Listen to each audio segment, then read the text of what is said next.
Hello everyone, welcome to the stream.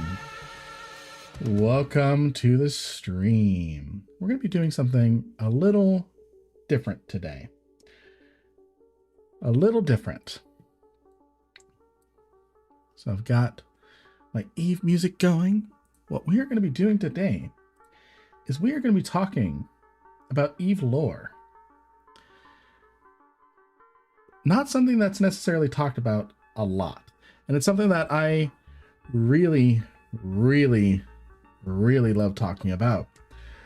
In fact, a lot of people in Slow, if they get me on a single subject, they just grab popcorn and they listen. They love it.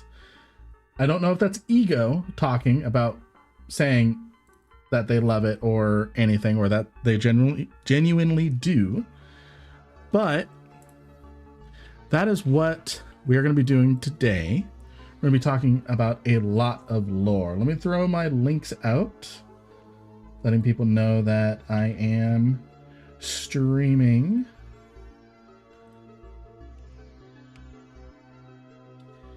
Yeah, that should be good. That should be good. So we are going to go ahead and get started. I know we're okay. I'll hydrate with coffee. How are you doing, Dank Dev? I am doing well myself. How are you doing? And let's see this. I need to change. There we go. Good mate, grinding out. Nice. Right on. Well, today is basically almost going to be like an audio book. We are going to look at the latest episode, the first episode of a new Eve series that I'm launching called Eve Mysteries. I've got quite a lot of that to do. So I'm going to very abruptly and rudely pause below the asteroids. We're going to be reading Inheritance today. But first, we are going to watch, and I'm going to turn a couple things off. I'm going to leave the chat box up. Why is it squished? It's squished on the screen. What the? Okay, that fixed that. Now, how do I need to make the box taller. We're going to try 650. Ooh, that made you disappear. We're going to try 700. Getting closer. Getting closer. 720. 730. There, that's about as good as we're going to get. There we go. All right, so first things first, I'm going to leave the chat up. I'm going to disable everything else for this, except my face. Maybe my face. There we go. This is what we're going to do. We're going to full screen this. I'm going to unmute the Brave audio. Turn it down a smidge just to see. Okay. So this video came out. It's all about Caroline Starr, and we're actually going to be reading The Inheritance today. The Inheritance Chronicle. It's the latest chronicle, the most recent chronicle, I believe, from CCP. I don't think they've done anything since. But yeah, so this is basically going to be an audiobook after this. I'm going to turn this up, make sure it doesn't blow out anybody's ears. In the darkness of New Eden, a single star became the brightest mystery of a generation. Across dozens of light years, capsulers looked to the skies and saw it. A brilliant emerald wound etched across the night. They would call it Caroline Starr, but behind the beauty lay a cataclysm, one that shook the ancient foundations of the cluster itself and signaled an end of an empire. First seen in late YC-116 by Capsuleer Caroline Grace, the anomaly puzzled scientists, governments, and Capsuleers alike. No matter where you were in New Eden, from Keldari Prime to the furthest edges of Delve, the green streak was there, distant yet omnipresent. It was more than a supernova. It was a signal. Sorry. Triangulation efforts soon revealed the source. A dying red giant in the distant system of W477-P within Jovian space. Though not known to many, this unassuming star was home to something extraordinary. For millennia, it had been enveloped by a vast lattice of Talican origin, an ancient stellar engineering swarm like a Dyson net, designed to manipulate wormholes across New Eden and wormhole space, the region of Anoikis. The Talocan, masters of spatial manipulation, had built their empire on wormhole travel, and with the sheer amount of Talocan artifacts and ruins within Anoikis, some fringe theories suggest they had constructed Anoikis itself. W477-P was the beating heart of their network, but by YC-116, the lattice had grown unstable despite the efforts of the mysterious Jovians who occupied the system in the Talocan absence. Its collapse triggered a cascade of failures across precursor infrastructure, sending shockwaves throughout New Eden and Anoikis alike. The result was catastrophic. The lattice disintegrated, and the star flared, sending a superluminal flash racing across space, faster than light itself, seen simultaneously by all of New Eden. This was not just the death of a star, it was the death of something great. In its wake came chaos. Entire systems were torn apart. 100 previously inaccessible shattered wormholes appeared, scarred remnants of a Talocan transit network, including the hub of these shattered wormholes, Thera. These systems, connected at the time of the highly energetic event, were sterilized and devastated in a fashion akin to the Salin incident of YC-111. But perhaps the most chilling consequence was what emerged from the void. Tied to the intricate power generation of the Talocan lattice, cloaked and damaged Jovian observatories flickered into sight, and strange new entities appeared. The Circadian Sleepers, and soon after, their masters, revealed themselves, the Drifters. They came probing, salvaging fragments called Antikythera elements, and pulling secrets from the wreckage of Jove technology to assert their claim to being the new tyrants of New Eden. Some circles of Capsuleers believe the Drifters caused Caroline's star in an attack against the Jove, calling themselves tyrants to invoke imagery of the Second Jovian Empire, being apparent usurpers to the Jovian legacy. Others argue they were opportunists, scavengers exploiting disaster. The truth remains hidden. But one thing is clear. The event shattered more than a star. It fractured the balance of power, igniting a new age of conflict between Capsuleers and ancient awakened threats unlike any seen before. Caroline's star was a beacon, a warning written in emerald light. To this day, its shadow lingers in the ruins of W477-P, in the shattered wormholes that dot Anoikis, and in the enigmatic motives of the Drifters. For every answer we have uncovered, more questions remain. What was the true purpose of the Talocan lattice? Was its collapse inevitable, or was it triggered? And most of all, what future awaits when ancient powers awaken in the dark?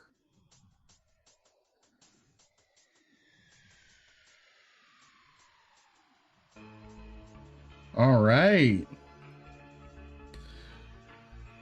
So that video came out today. It's actually doing pretty well. Talking about the different stuff happening within the background of EVE Online.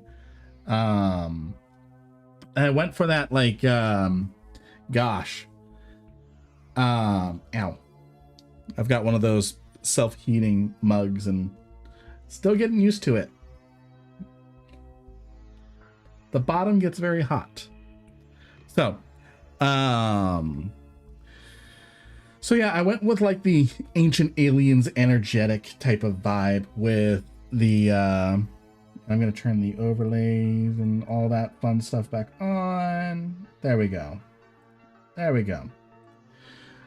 So I went with the Ancient Aliens kind of vibe theme when it came to that. I'm going to turn that down just a little bit so we can still hear the wonderful Below the Asteroids. And now we really understood a lot of what happened in W477-P because of inheritance. This chronicle here, I'm in speed reader mode, just so it's more centered. Otherwise, this is what you get to see. So I'm going to stick in, and besides, we don't need to necessarily see the 20% off Plex sale plus free skins, unless you want to use the code SLOW community on Marky Dragon or the Eve store.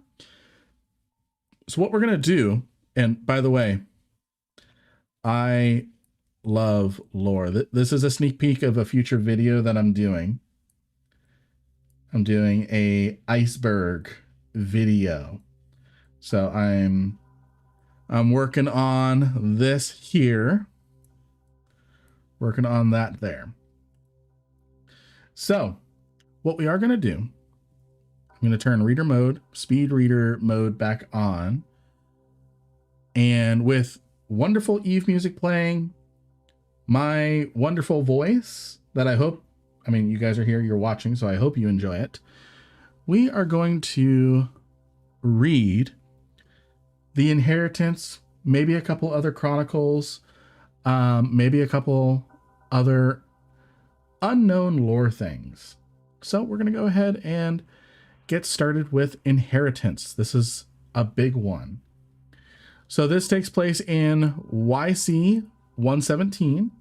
And if I'm remembering correctly, let's see, YC calendar to AD calendar, Eve Online, there's a certain formula. You take the current year and subtract 1898 to get the YC year. So if we bring up our calendar, this year is 2025 minus 1898. We are in YC 27. So this event, YC 117, takes place 10 years ago. 10 years, almost 2 months ago. So we're going to keep all that in mind when we're reading this. So in the Geminate region, location unknown, Society of Conscious Thought, Kits Tahafut, Al Tahafut, YC 117, July 25th. Light, potential existential threats, darkness.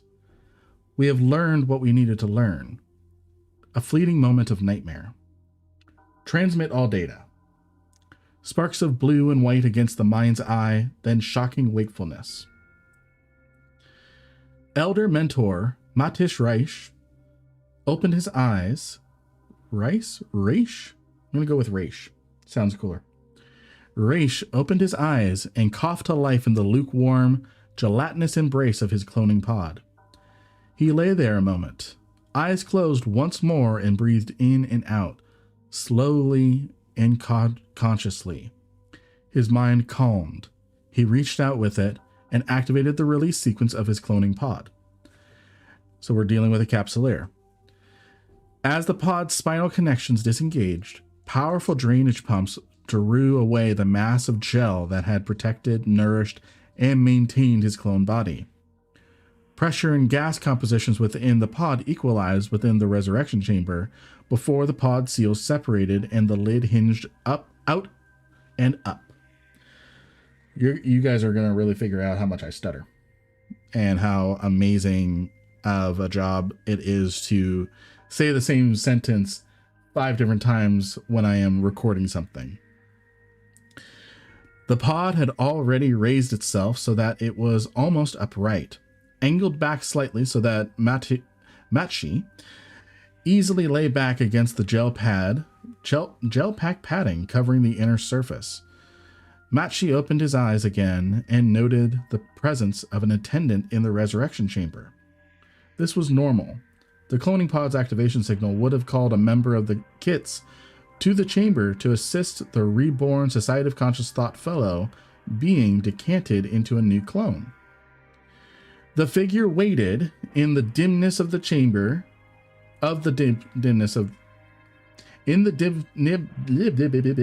this is where we find out I'm not Wiley Cody, I'm Elmer Fudd. Let's see here. The figure waiting in the dimness of the chamber came forward and helped Raish from the pod into a loose robe and over to a nearby couch. Raish sat a moment, breathed in and out, then looked up at his helper, about to thank him, before he saw who was bending solicitously over him. Solicitously, I'm just going to forget that word exists, and had to catch his breath anew. It was none other than Vanel, one of the few remaining Jove members of the Society of Conscious Thought, and perhaps the only one who remained active. Archon, why are you here? Raish struggled to rise, his words coming in a rush. How may I assist you? Are you here to advise us? He had not spoken to his old teacher for years, let alone seen him in person, and his sudden appearance here, at this moment, was deeply shocking. Vanille smiled and gently pressed Raish back into his seat, holding him there a moment before sitting next to him on the couch. Archon no more, my friend. Simply Vanille, as I have always been. Archon no more?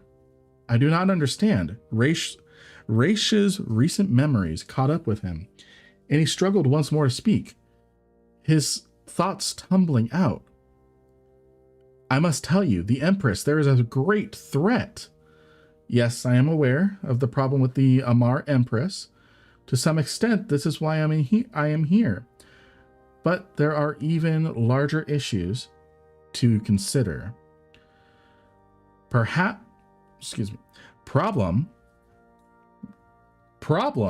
My scans show her vessel systems indicated the presence of a non-standard infomorph signature associated with her own neural interface connections. That would be questionable in itself, but our scans were able to resolve two distinct signatures. Distinct but intermingled. This indicates informational intrusion and parasitism at the personality level. So what they're talking about there is when Jamil Sarum went through the succession trials and she lost. So she was representing House Sarum, Jamil Sarum.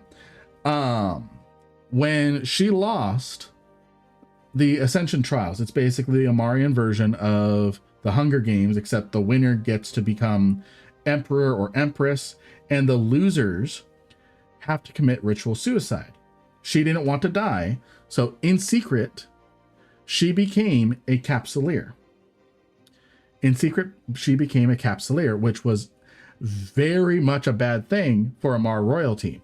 So only her trusted people knew that she was a capsuleer, and when she resurrected, they kept her a secret. She didn't reveal that she had survived her ritual sacrifice. What ended up happening is when she was in transit, the other, a sleeper entity, born out of the construct just spontaneously, had hitched a ride and intermingled with her infomorph. That's what all capsuleers are. We are infomorphs. We are the digital conscience of ourselves that live on from clone to clone. So the other was born out of the construct, which is the VR environment that the sleepers interact with. It's a hyper-realistic VR environment down to the atomic level. So they were the Jovian scientists. And it is in reverse tie-dye, which means that they can do research a lot faster. Time in there moves faster than it does in the real world. The sleepers have a law, a pivotal law called the one body, one mind law. In order to be in the construct, you have to have a body in the physical world, in stasis. The other was a spontaneous being born out of the construct with no physical body. It escaped. They couldn't do anything to it. They couldn't kill it. But it was definitely shunned in sleeper society. So, what they're talking about here, the two distinct signatures within Jamil Sarum, because Jamil Sarum was alive at this time. What they're talking about here is the other, who was co-opting Jamil Sarum's body. And the other is the one that gave her the information about hidden Terran weapons, Isogen 5 caches, Isogen 5, Isogen 10, I think it's Isogen 5, to power Terran weaponry, and helped her defeat the Eldar fleet when it was marching through the Amar throne worlds. But anyways, so that's what they're talking about there.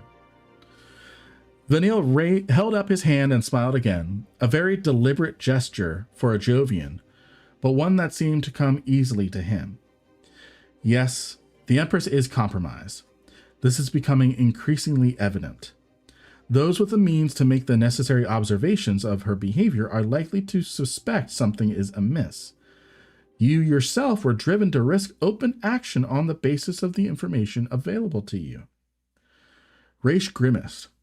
Yes, our network within the Imperial Court has been gathering data on the Empress ever since her coronation. Remember, she became Empress after defeating the Eldar fleet, when the Emperor, who won the succession trials, basically fled in terror. He was usurped, and Jamil came in because she was revived by God to save the Amar in their time of need. So that's what that was about. So that's why they mentioned the coronation here. Recently, her behavioral patterns showed increasing signs of change. In particular, there were psycholinguistic anomalies that could not readily be accounted for by mundane causation, such as disease or psychological syndromes. Moreover, the synchronically, these Jovians in Society of Conscious Thought people love their itty words. Of these changes, anomalies with the emergence of the Second Empire survivors from Anoikis was striking and clear. Finish Vanille. Yes, Archon. Therefore, I took the risk, as did the adepts that volunteered to crew my ship. Tell me, do you know if any were captured? They all passed peacefully. I am sure all were well aware of what awaited them if captured alive. After all, they have only lost a little time. Is that not so? Yes, Archon. All synchronized before we left on the mission. So what that means is the crew, the adepts that went with Raish on whatever this mission is that failed or got blown up, basically they took a mind backup of themselves. I don't know if they were all Capsuleers, but they basically took a backup of themselves.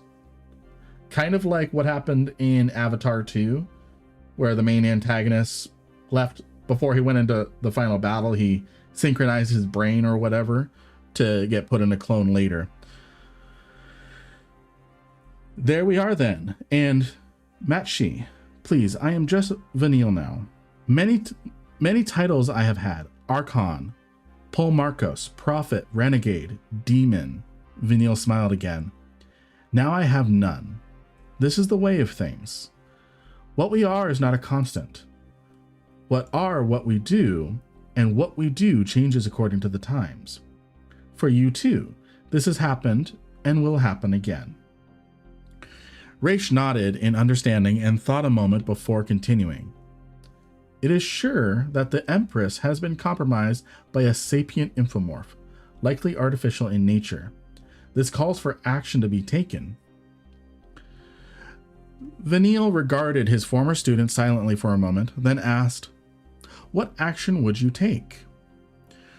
"We should analyze the data further, but the artificial sapient is almost certainly a high-level entity capable of multiple simultaneous intrusions. However, even at first glance at the scanning data indicated a very high level of intermingling, more perhaps than would be necessary.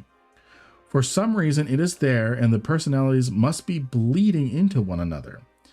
So the other has a overwhelming presence onto Jamil, but excuse me. But what she's doing is she's aware that the other is taking over, essentially. She can't hide any plans to subvert it. So she's having to do a lot of very subtle things that make it look like she's complying with the wishes of the other, but at the same time taking action. Vanille absorbed this information and mused. "She struggles, but subtly," he said shortly. "You mean that the entity has found it necessary to intermingle to this degree to control her?" "No, not at all. The need for it to do so would indicate a relatively unsophisticated brute level of entity, and this one is not that. Rather, she opposes it in the only way that she can. She draws it in. It is an impressive act of will. I recall that the society tutors who attended on her noted her mental capabilities as very high indeed." Then the true Jamil Sarum thinks along the same lines. "This intermingling is a weakness. It indicates a high investment and commitment to the connection with her personality. It provides an opportunity that we should exploit. Speaking plainly, you are advocating the assassination of the Empress of Amar." Vanille regarded Raish quizzically. "This entity is a severe existential threat. Its sentience quotient must be at least 15 positive." I don't remember what that sentient quotient scale is. I think the other is rated as a 17. I don't remember what the sentient quotient is. "Several points more, I should think," interrupted Vinial. "More? Then all the greater reason to intervene. Its entire motivation cannot help but be inimical to the interests of living sapients in the New Eden cluster. We should perhaps leave aside for now the question of the necessity of countervailing interests among those with widely separated sentient quotients." Vanille cocked his head and looked Raish in the eye. "But even granting it, you place no faith in the true Jamil's ability to effectively bring her plan to completion." "Why? How could she actively pursue it? Surely any conscious plan would be apparent to the entity and readily countered."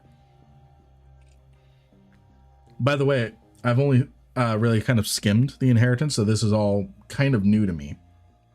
I've had other people tell me and read different things compiling and referencing the inheritance, but I've not actually read it myself. So this is a first time read for me. Perhaps, but my own information is that Jamil is not without allies in her struggle.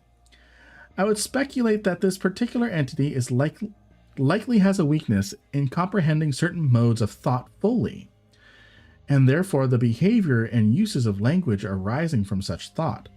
To be explicit, it is probable that the entity views the religious mode of thought through the prism of power and politics alone. We might imagine that it sees the viewpoint mirrored in the Amar Empire and the Imperial Court. Yet we can appreciate in a way that it may not, that even an Amar Empress can have a different sensibility. Thus arises an opportunity for subterfuge and perhaps collaboration. Raish sat quietly for a long moment, appearing to reflect on the Jove's remarks. He nodded slowly. There were some aspects of the psycholinguistic analysis that might imply something of the sort, but we did not consider the possibility you have raised. Alas, we often see only what we are looking for. Vanille raised a hand slightly at Raish's face fell. No, do not reproach yourself too harshly on that account. The myopia of the seeker who has in mind the shape of the truth before finding it is an all too common failing. My people's history can offer much evidence of that, I assure you. Remember, we're talking to a true Jove. Raish gathered his robes about himself and stood slowly, nodding as Vanille gently helped him up and then stood back, allowing Raish to slowly pace some life into his limbs. The society mentor walked back and forth a little before turning to look directly at the Jove again. You counsel patience, then, to allow events to play out further. Yes, certainly. While the threat is real, matters have not reached a true crisis point, and are unlikely to do so for some time. The Second Empire survivors are clearly in a state of some confusion, and exhibit a coherence and incoherence to their pattern that is suggestive of significant internal discord.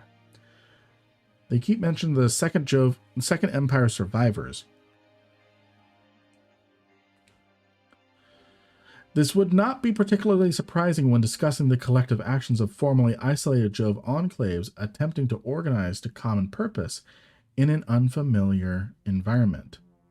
With the survivors, the situation is even worse. Their enclaves were virtual constructs that have been running for centuries. Okay, so they're talking about the sleepers. Again, the sleepers were the scientists of the Jove. They were Second Empire. They were the scientists of the Jovian Second Empire. When the Jove got the Jovian disease, they turned to their scientists and said, make us a cure, help us cure this. The sleepers' answers were, join us in the construct. Basically, put yourself in stasis and come live with us in the VR world. What happened was the Jove, some of them obviously fled to join the sleepers, but the majority of the main Jove that we know took exception to that and started attacking the sleepers, and the sleepers effed off to wormhole space. So they are the survivors. So yeah, that definitely links the two, the sleeper and the Jove. With the survivors, the situation is even worse. Their enclaves were virtual constructs that have been running for centuries. Inevitably, there was degradation in many instances, and such that took place in Anoikis over the centuries of the Stasis faction's presence there is a mystery. So, there was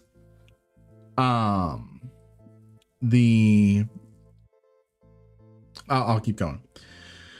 The uncontrolled wormhole access to Anoikis, made possible by the Isogen 5 quantum criticality event, talking about the Salient incident, led to an explosive spike in destruction of the survivors' enclave's virtuality infrastructure. We can only guess at the effects. Additionally, there are other factors to consider. Basically, because Capsuleers have been going in and wrecking all about Anoikis wormhole space, we've probably really been messing up their VR worlds, which has probably, and in my theories, has accelerated the rate of others appearing. The other himself appeared out of natural degradation of the construct, and then it escaped. But with Capsuleer interference, and of course, more self-degradation of the construct, the sleepers, more and more others kept appearing. More and more others kept appearing. And I feel, I don't know if they're going to talk about it here in Inheritance. My theory is that the others, who again are violating the one body, one mind law of the sleepers, ostracized by society, basically decided, screw this, took over a bunch of sleeper drones and ended up becoming the drifters, stealing sleeper bodies, Frankensteining them together to turn them into drifter bodies. So I believe that the others are the drifters.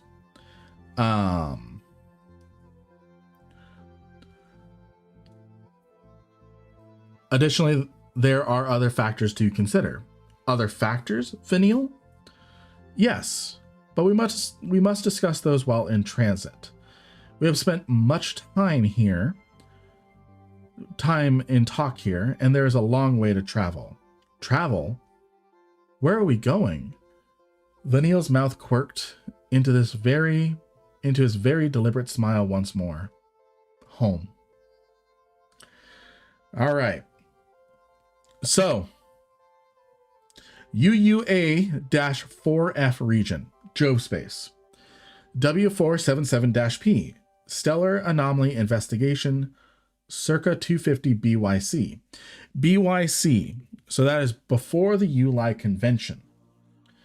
So, again, YC, we're in YC 127 right now. So this is, oh gosh, 127 plus 250. So this is at least 377 years in the past. So that means the Jove only recently became, well, we'll see. It looks like this is them first finding W477P. The Jove Colonial Survey ship was towards the end of its braking maneuver when the anomalous readings from the W477-P star that had attracted the attention of the expedition scientists resolved into something entirely unexpected. Something both awe-inspiring and terrifying. Data was checked and rechecked.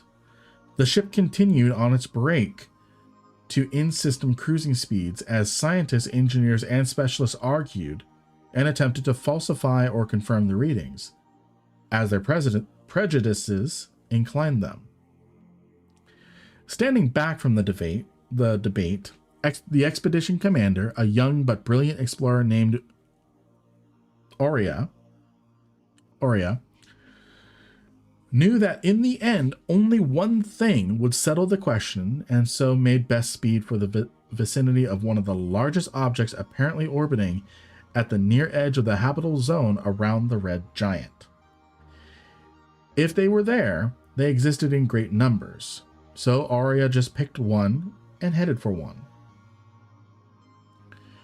When the survey crew looked out of the viewports at the immense object that they had matched orbit with, they all knew there was no more debate about the data. The thing's neighboring objects could be seen with the naked eye. So dense was the arrangement around the central star, a density unthinkable yet almost invisible. The vastness of space, even the relatively small volume of space in the immediate vicinity of the red giant, both hiding and highlighting the achievement of some unknown civilization. The W477-P star had been entirely surrounded by and this thing is starting to cool off. I was wondering why my coffee was getting cold.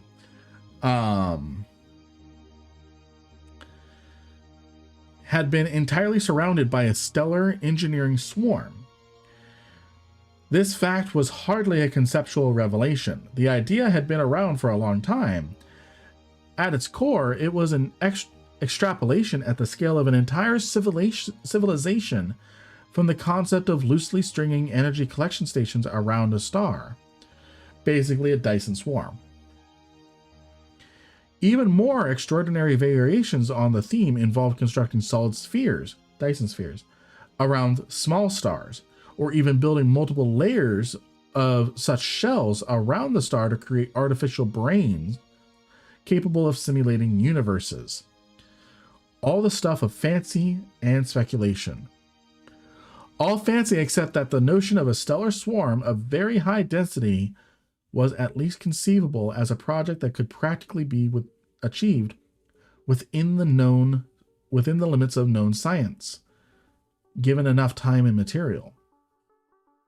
The only question was, why would someone build one? The initial examination of the first structure they'd encountered suggested it was a power collection and transformation facility. It was apparent that most of the structures were similar, but a significant subset were quite different. Aria took the ship to one of the radically different structures, and they began to examine it. When they realized it was a wormhole gate, they had the beginnings of an answer to the question why. So this is the Talocan lattice around W477-P. This lattice powers wormhole generation. So this, what this did at the time there, was a transit hub. It could create wormholes at will. So this should be after the Caroline Star incident, because Caroline Star began, when did YC-116? So this is after the Caroline Star. So this is after W477P exploded. This is about a year, almost a year after. So now Geminate region, location unknown, Society of Conscious Thought, Kits, Tafut, Al-Tahafut, YC 117, July 25th. So same day. After Vanille had gone ahead to the docking bays, Matshi Raish had dressed hurriedly in comfortable, nondescript spacefarer's garb, assured that on the coming journey they would merely be passengers, an associate of the Joves piloting the ship from its capsule. So the Jove and Raish are on a ship being piloted by a capsuleer that is an associate of the Joves, trusted by the Jove. Oh, we've got a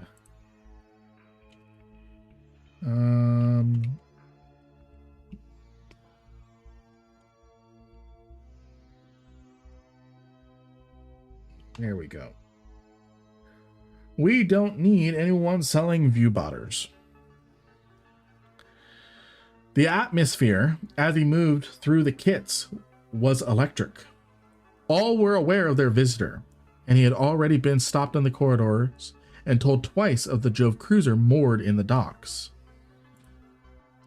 Even so, nothing could quite prepare him for the eerie sight of the Jove's ship hovering at rest in its bay here in the kits. He had seen Jove ships before, but the Society had certainly had more contact with the Jove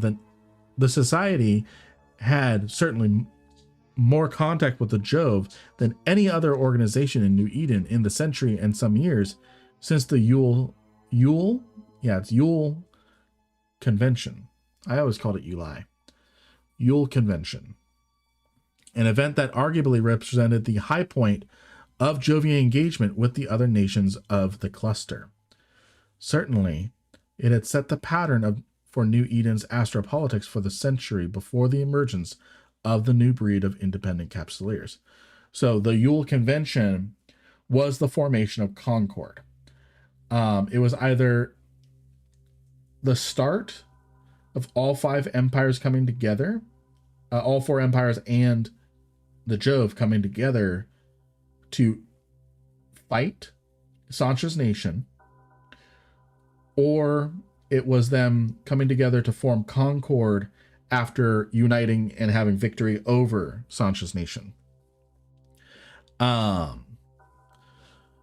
So remember, Sancha's nation is actually a very, very old faction.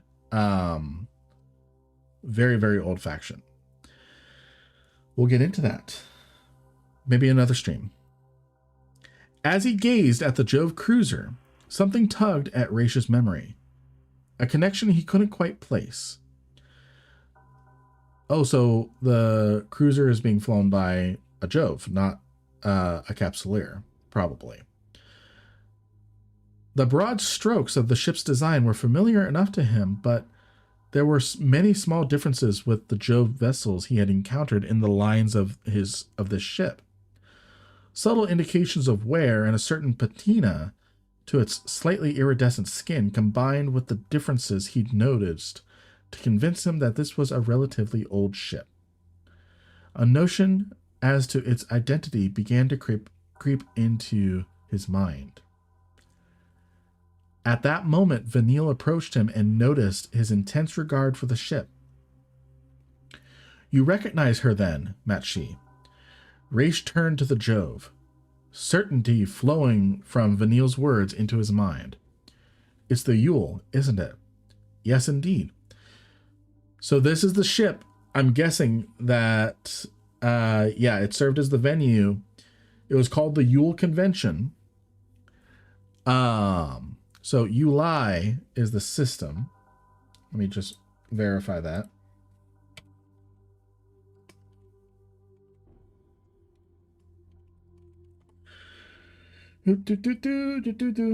Okay, so Yulai, Yulai, is the system where Concord is headquartered. Yule, and the reason why it's called the Yule Convention. Is it the convention of Yule or Yulai?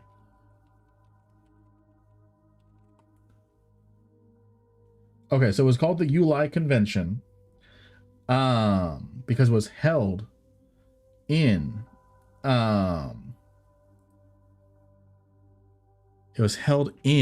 Yulai. Let's see here. That is not how I spell Yule Convention. So the Yulai Convention was the gathering of the four major empires above the Jovian cruiser Yule. It unified the New Eden Universal Calendar, the YC calendar, and the Yulai Convention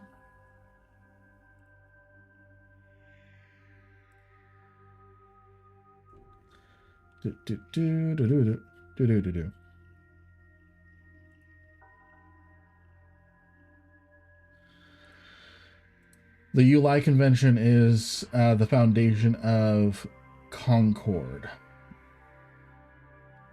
So what is the Yulai Convention? And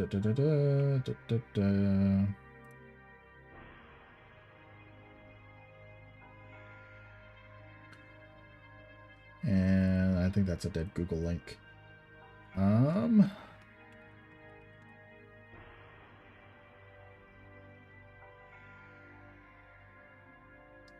Okay, so the Yule Convention. Okay, so the Yulai Convention and the Yule Convention are the same thing. They're not separate conferences. It was called the Yule Convention because it was, it's more correctly called the Yule Convention because it was held on the Jove cruiser Yule.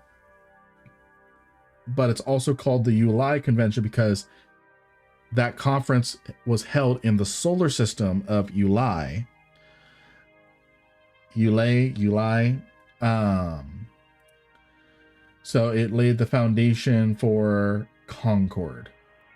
And it was the first time the four empires came and agreed to something, and was why we came up with the universal calendar. She is also very well equipped for many and varied duties. Serving as a venue for diplomatic conferences is the least of those. Yet that was perhaps her most important duty. Veniel turned to look at the ship and considered a moment. No, I think not. Important, yes. But she's done much else besides, and after all, is about to do even more. However, if it's the past you want to think on, I have some notes I have prepared for you. The Jove held out a datapad. They should help and perhaps stir some questions and conversation on the journey. Now, though, our boarding is the only thing the Yule waits for. So let's rectify that.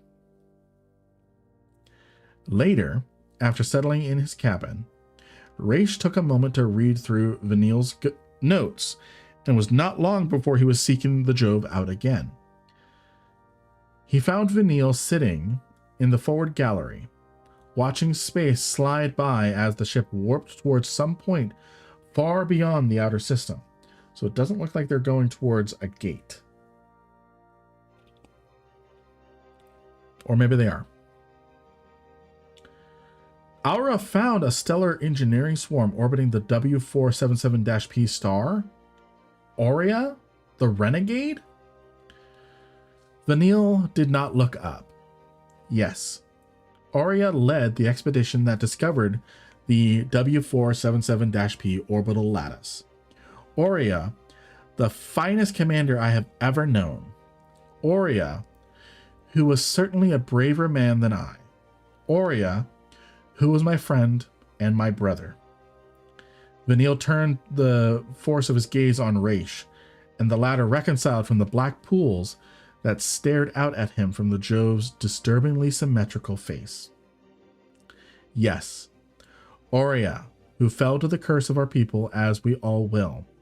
Aurea, who I know to have thought as I do, and who would have been sitting in my place had we exchanged the accidents of birth and fate through some alchemy of time. Yes, Aurea. Remember the whole man, not the shell reduced by disease to something other than he really was.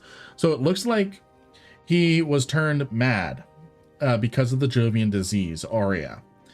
We might get into that here in the next section. It looks like we're going back in time again.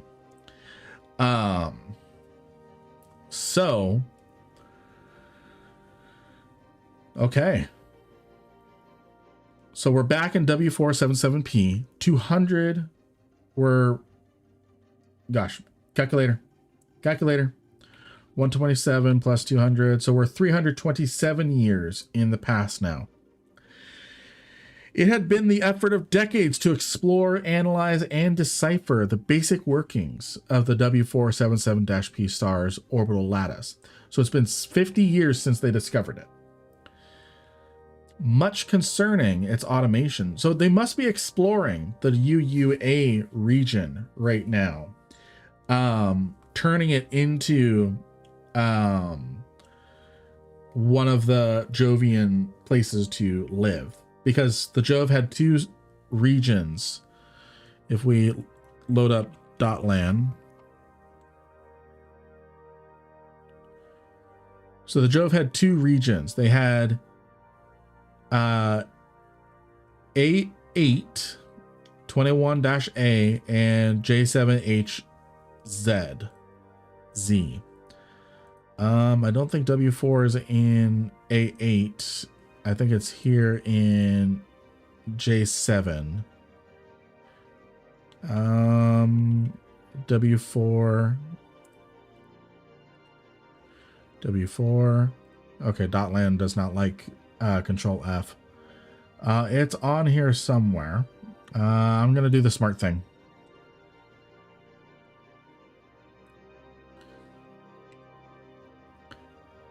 All right, so it's in UUA4. Where is that? Oh, it's the region right here. So these three regions. So I guess the Jove were exploring UUA.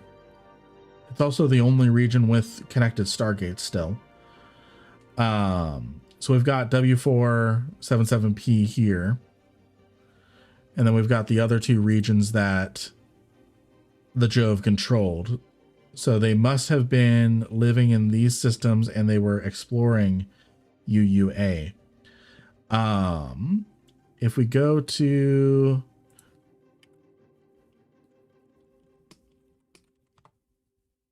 If we go here, we should be able to see loosely. Yeah, so we can see all of the gates are disconnected in all three of these regions. I forget if UUA was connected. In fact, we can look at the Serenity map. Okay, UUA. So Serenity is the Chinese server. They have a different history than ours. Their Jovian gates are still connected.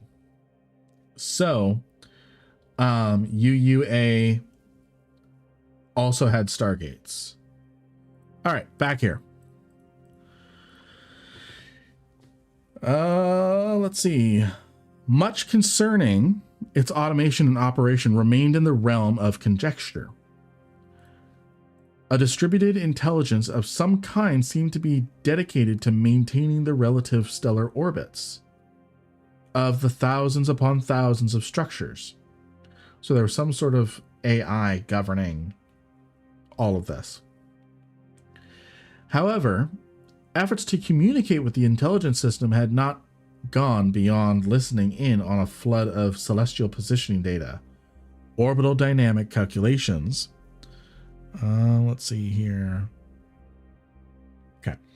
And delicately subtle instructions to the propulsion systems of each component in the lattice. There had been greater success in understanding the function of the wormhole gates. So this is now called the gates of Anoikis, the gates to wormhole space. These were clearly designed to be operated, as it were, manually. Dank Dev, you still here?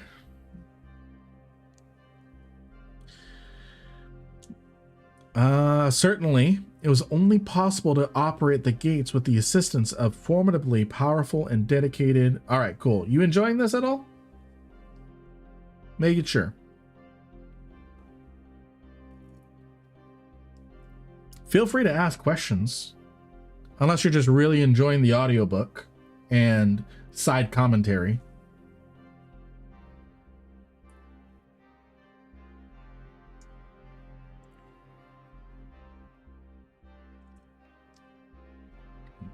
Yes, absolutely. Love a little lore. And to be honest, wasn't aware of Chronicles. There are a lot of Chronicles, and this is just the latest one. Slight Detour Universe, if I can spell, EVE Online Lore, universe.eveonline.com/lore. There's all of this data. Each of these have their own different thing. You could get lost. There's 34 pages, and there's 3, 6, 9, 12, 15. Oh, I'm mathing quick. 18, 21. There's 24 entries here, and this is just the lore section. Yeah, there's a lot here. And then we have the Chronicles section. So we have a lot of Chronicles here. So these are all short stories, just like Inheritance. Minthra's Gate, is that Sine Wave? So some of these are newer. That one's older. I'm gonna have to figure out which one is the most recent. Oh, here we go. We've got filters. So in YC 117, we got Inheritance and Testament. We've got 4 in YC 19, 2 in YC 120, excuse me, and 1 last year. So this short story, it looks like it's a fight with a Damavik But anyways, yeah, there is a lot, and there's also the in-game news stuff. There's a lot, so you can get like the written correspondence of a lot of the scope episodes, and yeah, there's a lot here. And the interstellar correspondence. This is where we get some interesting stuff as well. It looks like we actually haven't had one in a while, so it looks like the New Eden News is where all the stuff is at. If we look at, so yeah, but yeah, there is a lot here. There's a lot here. If we have time tonight, it's in the lore. It's incident. It's the Paraly's incident. This is one of my favorite ghost stories of Eve. So it looks like there's a chronicle and a lore thing behind it. So it looks like a chronicle about someone's perspective, or this might be the same thing. Chronicles.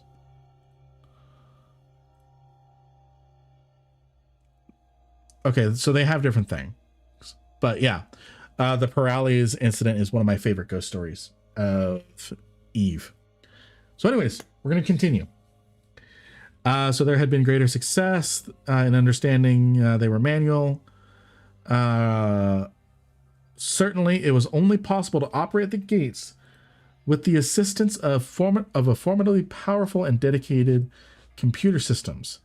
Regardless, there was no artificial intelligence or anything like that in control of the gates or even connected in any way to their fundamental workings. The designers, whoever they were, we know they're Talocan, had been scrupulously scrupulous in keeping the intelligence systems that did exist throughout the lattice entirely firewalled off from the gate operating systems. The intent was quite clear. The gates were only to be opened by living, breathing human beings. Interesting. Okay. So whatever AI that was controlling the lattice, keeping it in perfect orbit for optimal energy collection from the star, feeding power to the gate, to the different gates, did not have access to controlling the gates itself. There had to be a human intelligence for getting to and from. So that's interesting. So that way the AI couldn't go rogue and mess with gate travel for whoever the civilization is, which is the Talocan. That the builders had been human had been the first thing the Jove explorers were certain about. Logic dictated that the existence of intelligent alien species was a possibility. Equally, a logistical analysis of the orbital lattice showed clearly that it had been built by human beings. Every detail of scale, every aspect of physical provision for living, intelligent beings, and every trace of language, mathematical expression, and logical form betrayed a unified human perspective. No aliens here. So, aliens are possible in the New Eden universe. We just haven't found any.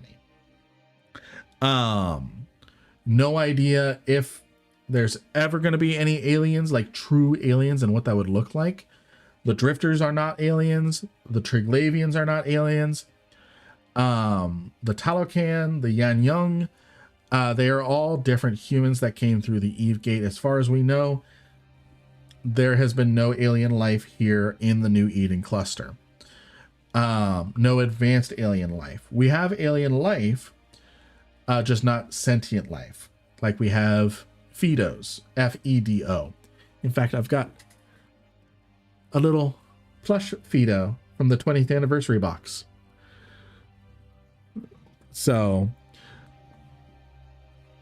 it, you know what a Fedo is. People, capsuleers, players, we keep them as good luck charms in our ships.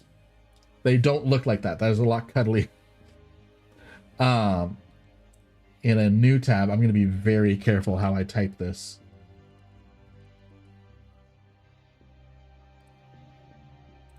There we go.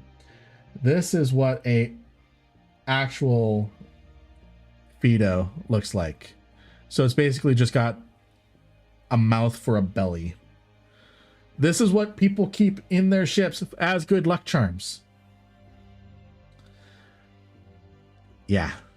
They were actually brought on by the Amar first because they can actually survive the vacuum of space for a limited amount of time. So they use them. It's beautiful. It really is. So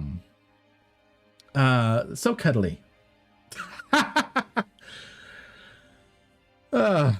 Yeah. So it's actually, so the Amar, they use it on their ships as like a living Roomba. So anyways, even with the awareness that the hands that created the lattice of the gates were human, the Jove had proceeded with caution.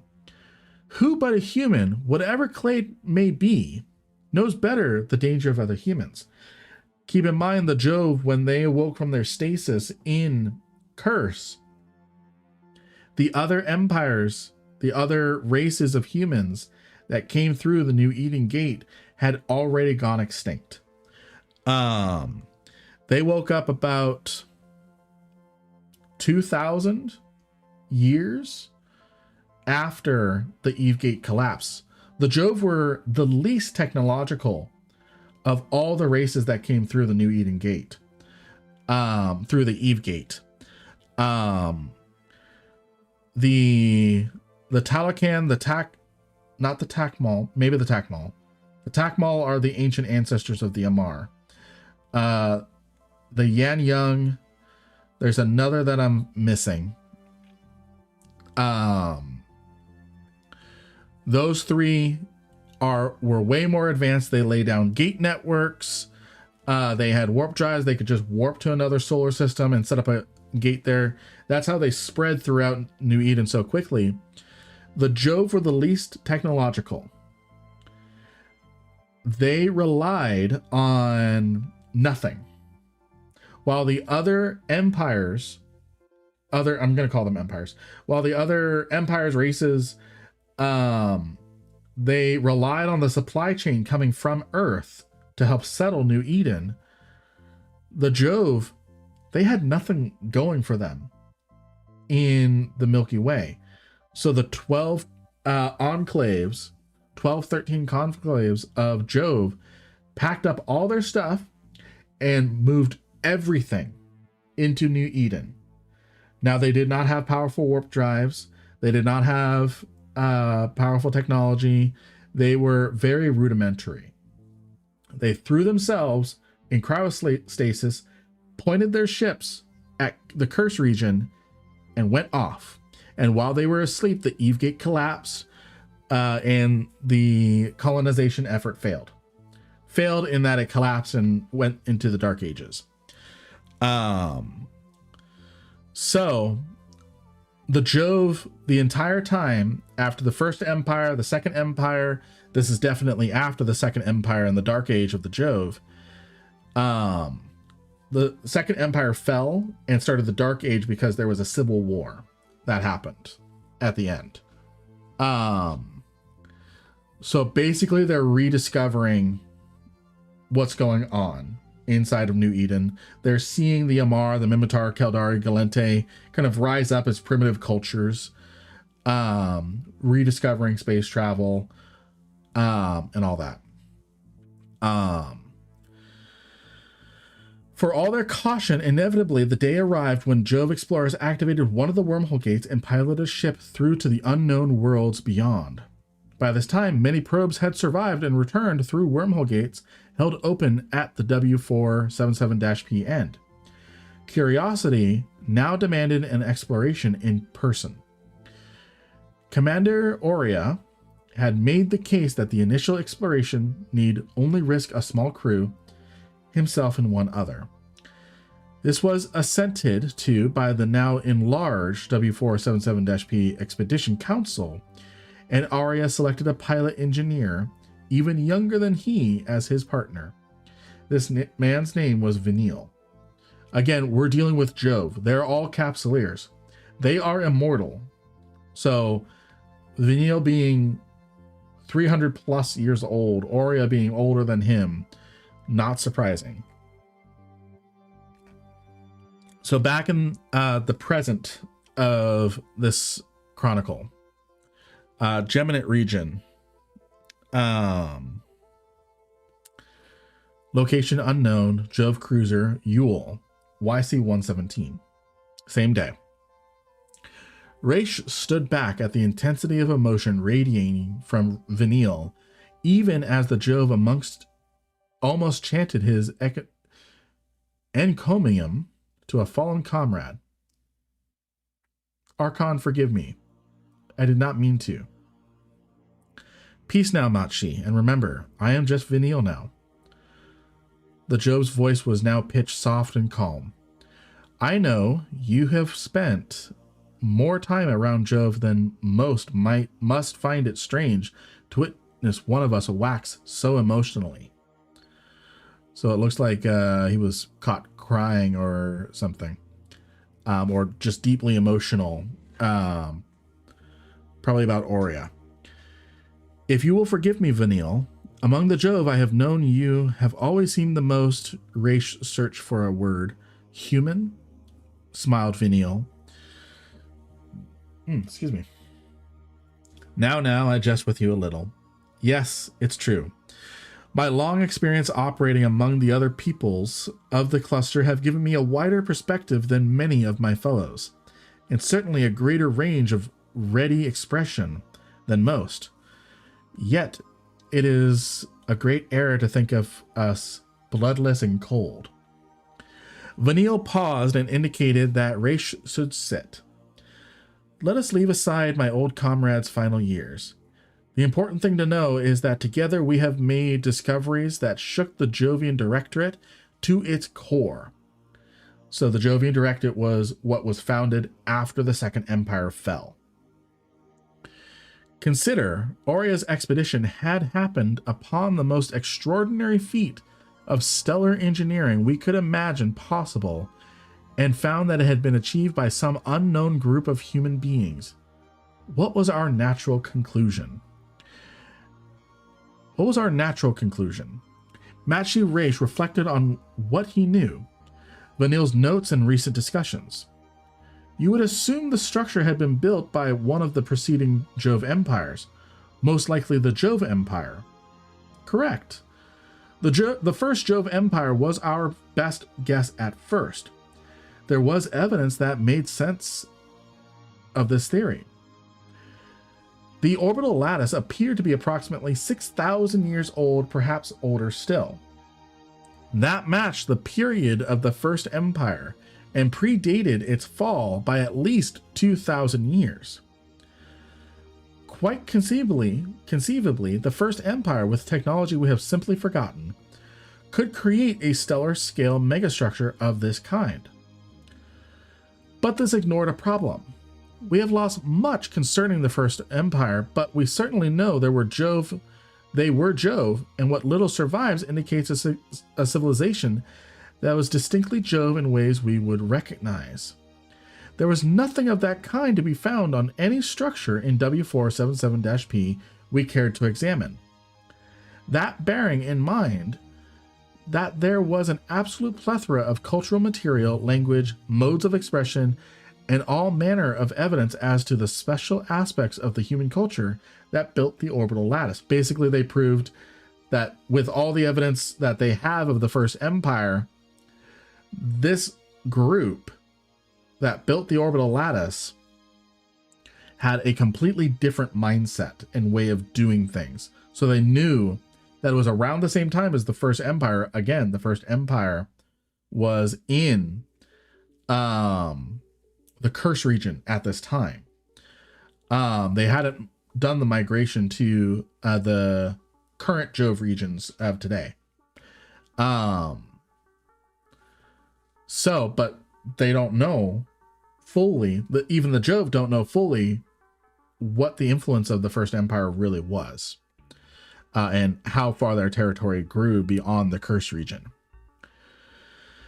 No, the builders had not been Jove. Later we understood The builders were members of the civilization we now call the Talocan. Or better to say, the Talocan civilization built the orbital lattice as part of their grand design. Their grand design? Raish prompted Vanille. Ah, what a wondrous thing it is to realize the limits of our species are not yet within our sight. Did we grasp at the sight of the orbital lattice around W477P? Did our minds reel at the scope of it? How then did we recover from glimpsing the faint dawning light that revealed their true achievement? But I am getting ahead of myself. Aurea and I went through a wormhole gate into a system in the Anoikis network that contained a Second Empire stasis faction enclave, the Sleepers. To cut to the essentials, we docked with the main enclave structure, a sleeper hive as the rest of New Eden would have it, and very quickly realized what we were dealing with. Far removed as the Second Empire survivors may be in history, we of the Directorate can recognize them as our own without much trouble, at least cladistically speaking. Vanille paused and looked up at Raish expectantly, from which the society member understood that he was being prompted. There was something unexpected, though. The stasis people had shifted their consciousness from their bodies to a virtual construct, but that wasn't it. The stasis faction had experimented with that, and you were familiar with the idea. No, Raish considered. No, there was something else. On careful exploration of the construct, you discovered they were artificial intelligences in the virtualities, sapient entities that had emerged from the construct over the centuries of runtime. Others. Basically, all of the others had basically replaced all the sleepers. Wow. That's something I actually didn't know. I thought that they were living kind of side by side, but all these others started appearing. Wow. Vanille smiled faintly and nodded. Yes, that was it. Fortunately, the law of one mind and one body had not been abandoned by the stasis faction of Anoikis, the Sleepers, when they built their worlds. Certainly, they had made sure to preserve their original bodies for as long as possible in the event that they wished to return to the real. We also discovered they had made provision for clone growth and replacement at special facilities scattered throughout Anoikis. They had been well aware that their bodies might decay beyond usefulness even as well preserved as they were. The Drifter Hives. The Hives. Okay. My mind just blew. So I had read different things about the drifters, the lore of the drifters, and I had come to reading all of the scattered notes, come to the conclusion that the others were the drifters, but this basically in plain English just confirmed that the others had taken over completely several of the sleeper enclaves. Again, just with how long these constructs had been running, sapient entities had emerged over time, pushing out the population of regular sleepers. Don't know what happened to them, but they needed bodies and cloning facilities, which were the hives, the drifter hives. The hives, whispered Raish. Yes, the hives. The very hives that have been plundered along with the infrastructure of the Enclave construct by wave upon wave of capsuleers. Not to mention, of course, the plundering carried out by the Empire under the direction of the Empress. I'm going to hold my thought. But that may have been under the influence of the entity that has commingled with her personality. Gasped Raish, appalled at the implication. Okay, I'm going to pause there. I'm not reading the next sentence or the next paragraph because it might do that. So, after the Salem incident and all the wormholes started appearing in New Eden, what ended up happening is the Amar were the first to send expeditions into wormhole space. They would capture sleeper bodies, which had implants in them, and they would experiment on those implants. Lots of things just broke. They would experiment on those implants to bring about the Amar, brought about the Templar program, Templar 1, the book Templar 1. All of the dust soldiers had derived sleeper implants. All of them had derived sleeper implants. That's how they were able to come back from battle. So quickly, the implants were just way more advanced than capsular tech, which allowed foot soldiers to become immortal. I'm not going to read the next paragraph because I don't know if that's what it's going to cover. But that's the canonical reason why Dust 514 is no longer a thing. Because it was discovered that this technology could be used and was about to be used by the other to give bodies to others. And most of the dust clones were eradicated by their empires. The surviving groups, the surviving groups that had survived the dust purge had formed the Arcombine. They're the foot soldier corporation, mercenary corporation, that is now aligned with the Deathless. So, may have been. I think we can dispense with may have been and be certain that it was under the direction, not mere influence, of that entity. We can also be certain that we are dealing with a renegade artificial sapient that long ago threw off the restrictions of the one body, one mind and one body. The law of one mind, one body. Wow. How? Why? Questions for another time. Questions that may very well come to concern you most grievously. Raish thought through the recent events in light of this new understanding. It seemed very clear that the sleepers were Jove in origin. We were unsure how long they had been in Anoikis, but the theory that they are Second Empire survivors has been our best assessment for some while now. The puzzle, keep in mind, they don't really know what happened at the end of the Second Empire, because immediately at the end of the Second Empire for the Jove was the Dark Ages.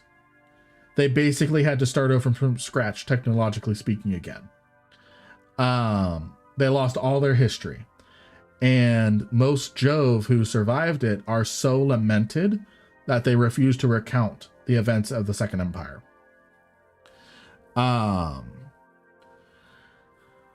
The puzzle was the drifters and their sudden emergence. But if the constructs have produced freely emerging artificial sapients, then it answers some questions. To a point, certainly. Consider the timing, though. Why the large uptick in sleeper drone activity? Why did unfamiliar exploratory sleeper drones, begin emerging from Anoikis to wander through New Eden, circadian sleeper drones?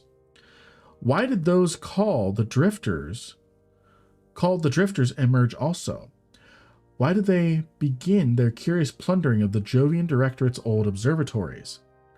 What are they building, and why are they so hostile to the Amar Empire?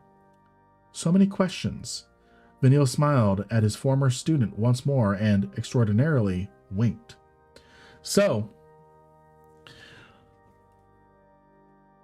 before getting into why UUA, before getting back, this would have been 6 years before the events of Inheritance. This next section in W4.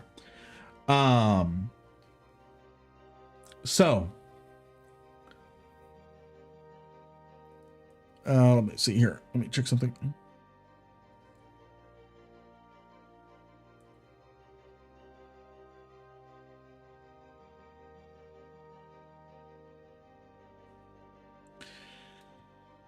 So, had to reply to a text from my wife.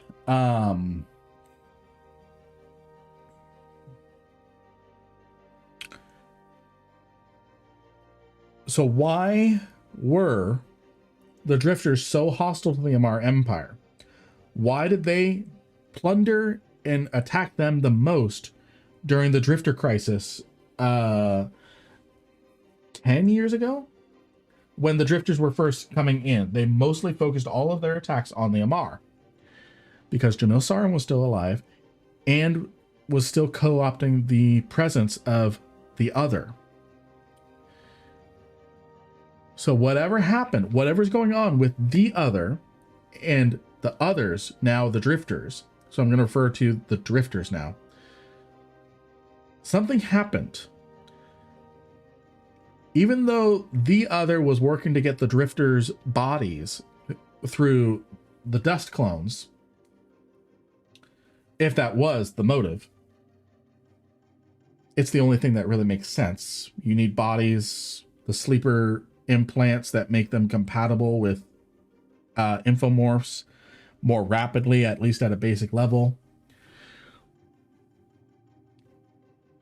There's a question there why the Other and Drifters had a falling out. So that gets into the identity of the Deathless, who hasn't been named at this point in time. So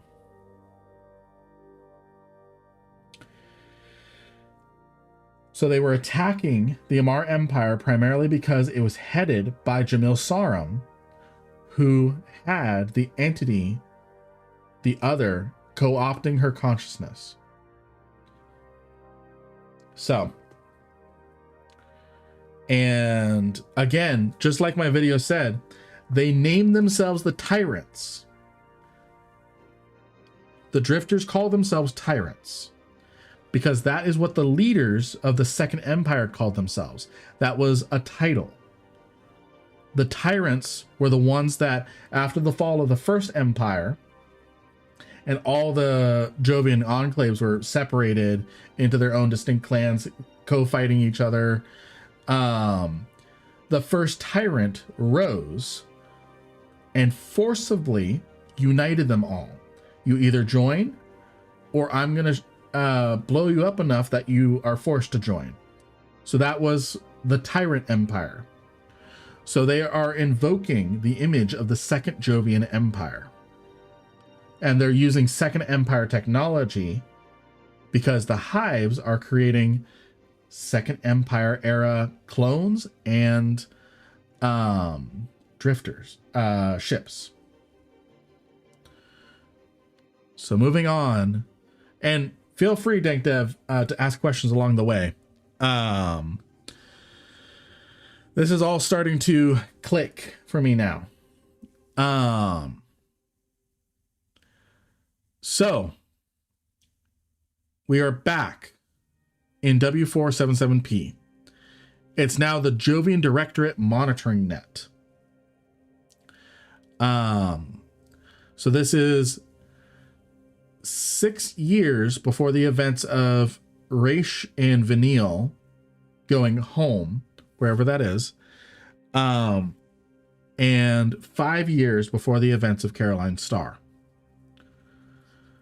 It was around the same time that the exploration of Anoikis began that our stellar scientists established that W477P would almost certainly go supernova within the millennium, so within the next 1,000 years, quite likely half that time. Given that estimate time frame for the gravitational collapse and supernova of the red giant, the need to monitor the status of the star and its orbital lattice was very clear to the Jove. By the time of the Isogen 5 quantum criticality event, Salin incident, there had not been an expedition into Anoikis for over 200 years. Okay. So, what that means, because we're in YC time now, not BYC. So what that means is they explored Anoikis for 100 years and then stopped. Because then if they stopped 100 years, because they started exploring Anoikis through this network in BYC 200.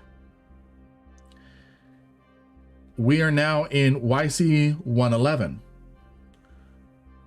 That's the same year as the Salin incident. So, 200 years. So they would have stopped exploring Anoikis with the W477P network, and the only way to access Anoikis at this time, after exploring Anoikis for 100 years. Okay. No formal expedition had been mounted, that is to say. Over the century after the decision to recall all expeditions and colonial efforts from Anoikis, human presence in the W477P system had dwindled down to a rotating trio of cruisers spending 3 months at a time on station. Wow, they really scaled back that operation. By the time of the rise of independent capsuleers, even this presence had been reduced to occasional visits by a single remaining cruiser. So basically they knew that this star was going to go supernova very soon, and they're basically just monitoring when it's going to blow. This did not by any means result in any lack of monitoring of the star and lattice. The W477P system had been well furnished with automatic and semi-intelligent monitors transmitting data back to the Jovian Directorate's scientists. The simplest and most obvious measure had been the very first one adopted. The Jove took advantage of the orbital lattice components as platforms on which to place sensor packages aimed at the dying red giant. Other sensor packs were set to watch segments of the lattice, using components in different segments to keep vigil over each other.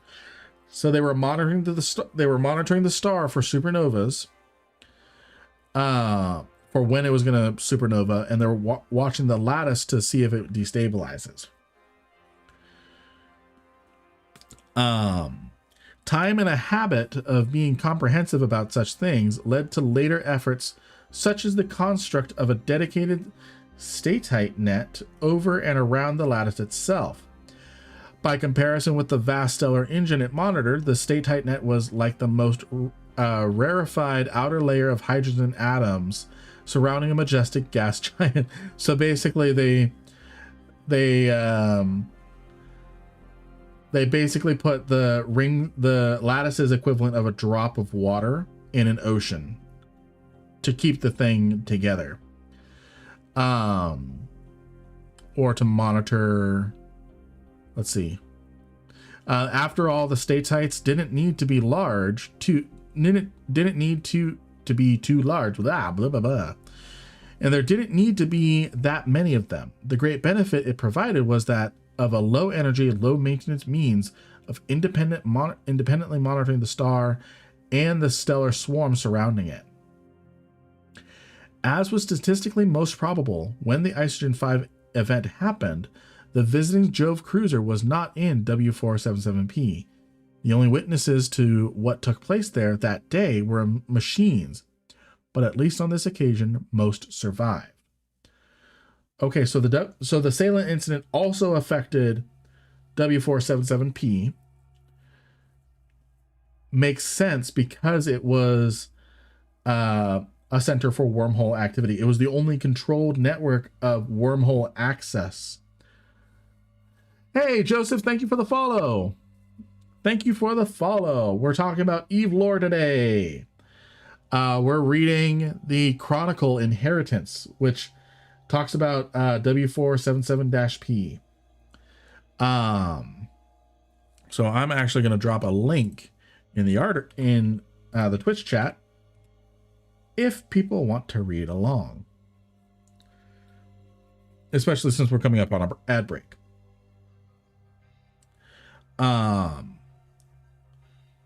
So the machines that were monitoring W477-P at the time of the Isogen 5 incident, most of them survived.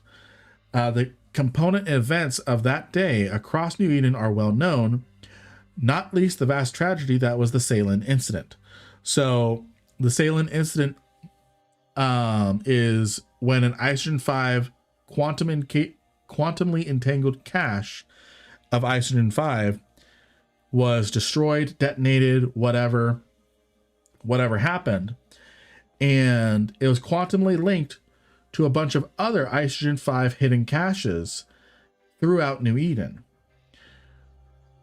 That means they all simultaneously exploded, and while some areas were scarcely populated or not populated at all, Salin was populated, heavily populated, and was very much devastated.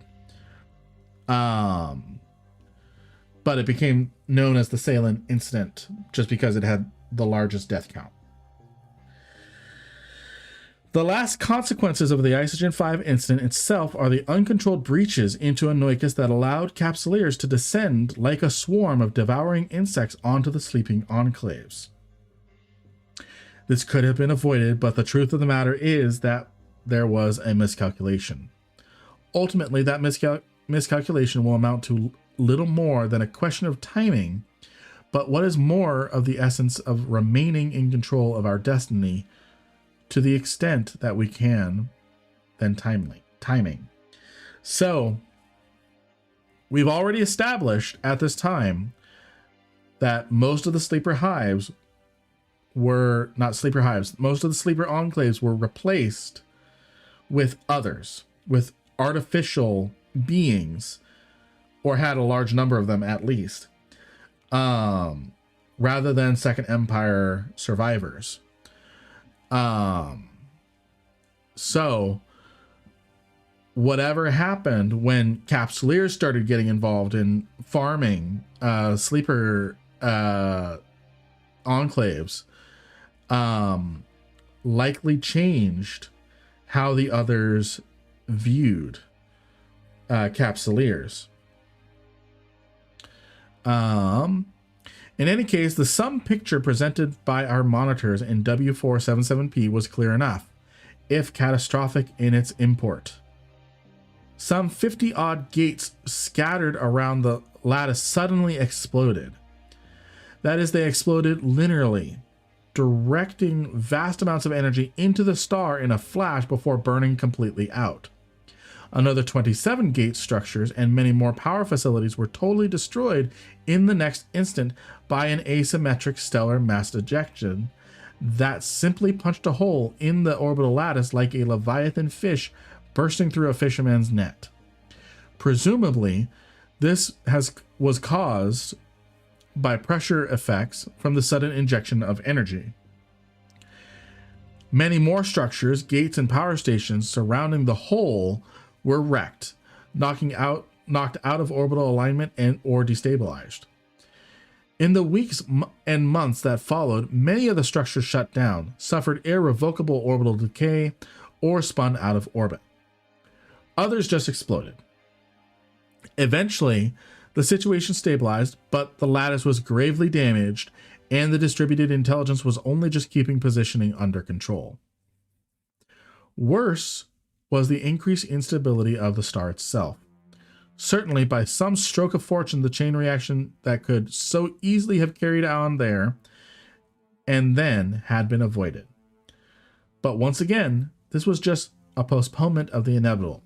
So, the Salin incident looks like it really damaged the W477P installation, all the gates that connected to Anoikis simultaneously just exploded. So it's not clear yet. We're probably going to figure out more here. Turn this off. There we go. It's not clear yet whether this moment is what caused Thera and the shattered wormholes to get really wrecked, or if it was when Caroline Star W477P actually supernovaed, because it hasn't supernovaed yet. Our estimates of the likely window for a gravitational collapse supernova were slashed. What would happen when a supernova hit the rest of the lattice could hardly be contemplated. The destruction had been vast, but more than 90% of the lattice was, if not all functioning, at least intact by some measure. This was still a stellar level power collection, conversion, and quantum transmission network that would, in the event, simply suck in as much energy as was directed at it and offload as much as it could through its buffering system before being overwhelmed. Okay, so that basically confirms there that when W477P explodes, supernova, the lattice around it, 90% of it was still there. It would just take in all that extra information, extra energy, and it would just convert it, keep converting until it couldn't do it anymore, quantumly transmit it across the network until it couldn't handle it anymore. So all that energy is being converted. That's what happened. All that energy is being converted at the time of the supernova. It's absorbing all of the supernova. It can't hold on to it anymore. And with all the Talocan technology inside of the lattice, converting it into a different form of energy, explodes superluminally. That means faster than light. So the Caroline Star exploded and supernovaed. When it interacted with the Talocan lattice, it intermingled with the technology there. Energy was converted into a superluminal supernova. That's why you can be, despite, and New Eden is 100 and something light years across. What is that? How long is New Eden in EVE Online? It's 100. So EVE Online is 106 light years in height, north to south. That's why, because it's a superluminal event, you could see it in Caldari space and all the way down in Omist. So, moving on. Geminate region. Location unknown. Jove cruiser, Yule. YC-117, July 25th. Matchi Race had barely recovered from the shocking experience of Vanille winking at him before the Jove suddenly cocked his head to one side and appeared to listen to some inner voice.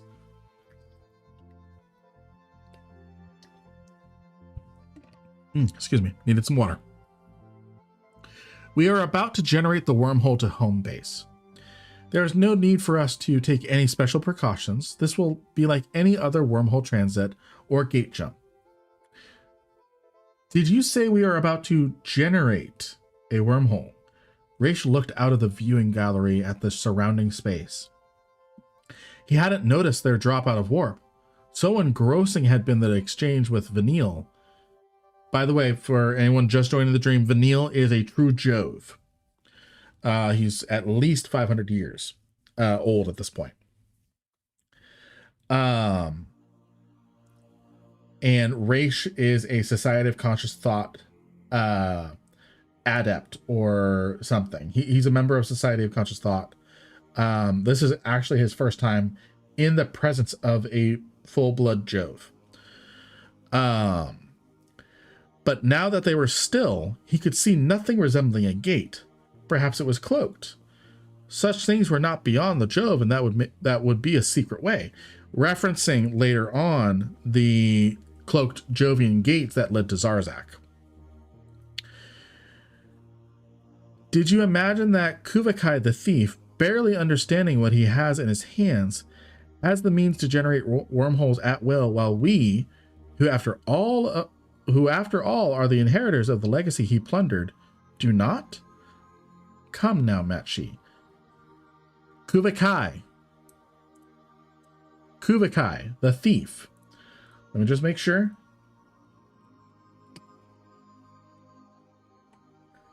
Yep.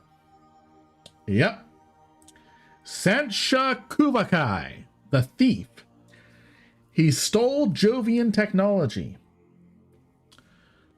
That is how he is generating the wormholes that start incursions. For those of you who don't know, every incursion, there's a wormhole. It's not a physical location or anything, but they spawn from a wormhole. A wormhole is generated, and the incursion fleet comes spilling out of Sancha's, of members of Sancha's nation. So, Kuvakai the thief, and remember, when incursions first started showing up and they were doing all the live player events, where someone actually stole a revenant from a actor, that's a fun story. There's a wormhole. I don't know where it is. I want to say it's in Promised Land or something. I don't know, but it's a stuck wormhole. It's permanently open. No one can traverse it except Sancha's. A probe made it through, and it showed the Sancha surrounding a Jove station. So Kuvakai the thief. He stole something of Jovian legacy. So he's using Jovian technology to generate wormholes.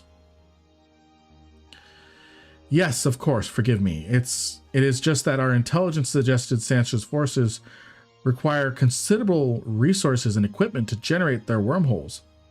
More than a cruiser could encompass, but most certainly, but of course there are presumably working more with crudely reverse engineered systems. Quite. We command the full range and precise positioning available with the technology. We also understand how to take advantage of the local topology of space-time. This is the reason for our long warp to this position. It makes things much easier for a ship of this size. Vanille nodded to Matshi Raish. After all, there are limits to what is possible, and you were not in error to consider that. Ah, the wormhole boundary is beginning to coalesce. Let's rest. We'll talk some more at home base. So, a wormhole is being generated here. So, they warped from somewhere within. Again, we don't know exactly what system in Geminet they're at. There's a lot of Society of Conscious Thought stations in Geminet. And I think Geminet is mostly controlled by the Society of Conscious Thought. Let me look up Dotland. Excuse me. Geminet, yep, the Society. The Society mostly controls. Flashbang, sorry. The Society controls these systems here in Geminet. So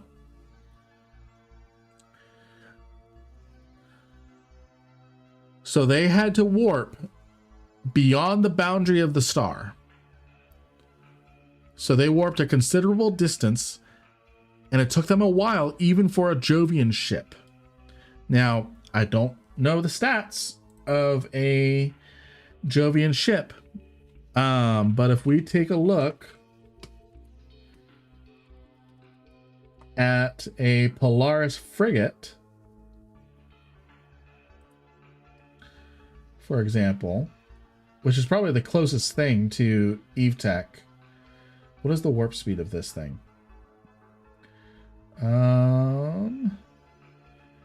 Oh, we don't have a warp speed on this. We just have maximum velocity. It has 2.5. You can dark mode dot land for future streams, brother. Very top right of screen, 2 buttons. I keep forgetting about that. Top left, got it. I keep forgetting about dark mode for dot land. Eve Ref. Does this have anything in here? Navigation. Warp speed modifier 25x. It has a warp speed modifier statistic on it, but no warp speed. This one is not a flashbang. So this is Eve Ref. So this is a Polaris Legatus frigate. This is the CCP ship. It's also classified as a corvette. Where's warp speed? Is there warp speed? Warp factor. Okay. So its speed is 25 AU a second. Because if we look at warp speed multiplier, it goes at this frigate 25 times. It has a 25 times modifier to warp speed, which its warp speed is 1, which means this thing warps at 25 AU a second. Also, it has 1 point something million structure hit points, but good luck getting through its shield and armor. Yeah. I wonder if we have any Jove ships. Jove battleship. We're gonna check that. Jove. I wonder if we have Jove frigate, Jove cruiser. I wonder if there's stats in here. I doubt it. Oh, these are skills. These are skills, but it doesn't show what they're used for to fly. Okay, so those are skills.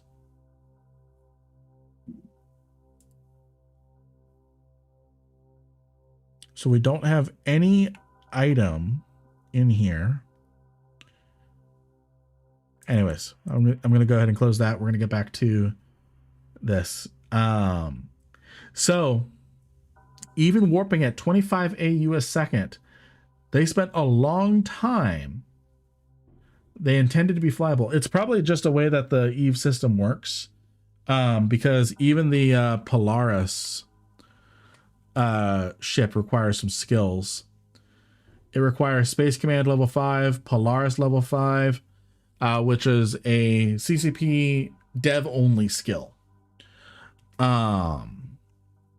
So they probably have the Jove skill as a spawnable thing for when they have actors, when they used to have actors. Boo, dev toys. Yep. There was actually a famous ship, famous Jove ship, that either made it into the hands of a player or something else. Let me look up Eve Online. I think it's called the Cockroach. Yeah.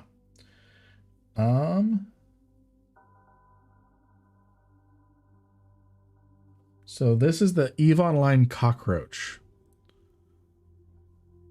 14. One of these was killed.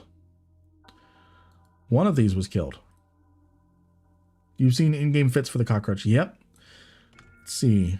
So this is what the Cockroach looks like. I think it's a rogue drone thing. So only one has been destroyed in 2012.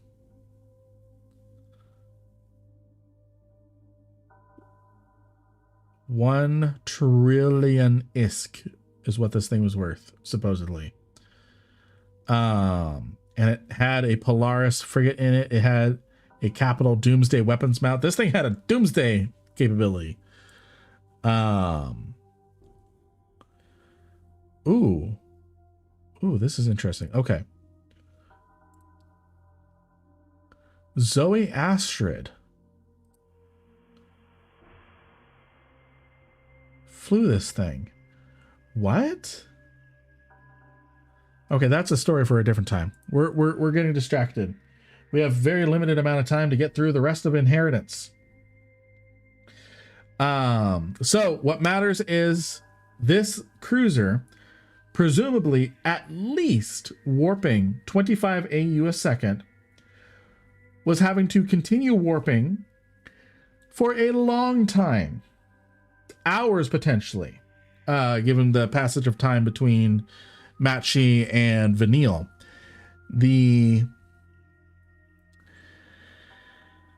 What that means is they are possibly thousands of AU away from the star.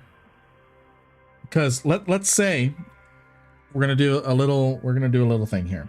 Let's say oh god. They travel at 25 AU a second. They travel 1.5K AU every minute.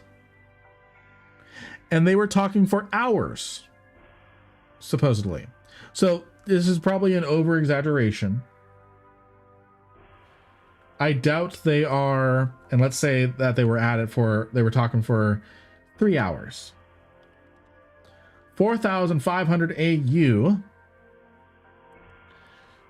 And this is a flashbang warning. I'm not going to bring this over. 4,500 AU. 4,500 AU in light years. Okay, that's not that bad. That's not that bad. I do have dark mode. 0.07 of a light year.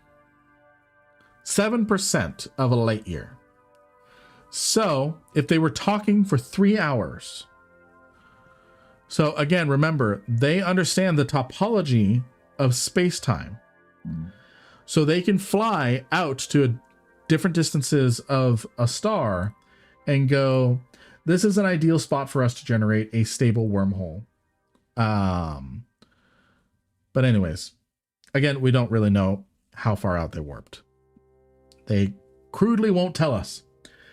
So we are now in the system of TC5A0 in the A82821-A system. So this looks to be the day of Caroline's star, because it was first observed in December of YC16, just a few days after this date. Our monitoring system picked up the telltale signs of an imminent gravitational collapse in early September, of YC116. In the 5 or so years since the Isogen 5 QCE, quantum causality something, our numbers had fallen from 10,000 or so to perhaps 1,000 scattered across the Jove Empire. Imminent gravitational collapse. The 5 or so years since the Isogen 5 incident, our numbers had fallen from 10,000 or so to perhaps 1,000 scattered across the Jove Empire. By the time the supernova happened, those of us who were going were long gone. Those of us who had chosen, for whatever reason, to stay in New Eden permanently had dispersed to their hidden destinations far away from the abandoned remains of the Third Empire. We very few who constituted the rear guard, the executors of our legacy, waited in our most carefully maintained, best shielded stations. Okay. The Jove are gone. I'm probably the last person to know this. But those of us who were going were long gone. The Jove left New Eden. They put themselves in cryosleep, whatever, and they left. Some chose to stay in New Eden permanently and are hidden. They're hiding away. And they're hiding away from Jove space, from any kind of Jove technology in the second or third empire, presumably, at least the third empire. So they're moving away from the Jove regions that we know of. We very few who constituted the rear guard, the executors of our legacy, waited in our most carefully maintained, best shielded stations. One of us even elected to stay in a bunker below the surface of an outer planet, and we did not think the precaution extreme given the circumstance. That she had thought of it in an age when the Jove civilization had existed entirely in space for centuries speaks well of her flexibility in mind. Keep in mind, the Jove in their entirety were space nomads. They rarely set foot on ground. They basically didn't think of ground. Any sense that the Jovian Directorate still existed was as much an illusion for us as for the other races, who, after all, had long begun to believe us dead, or at the least, gone who knows where.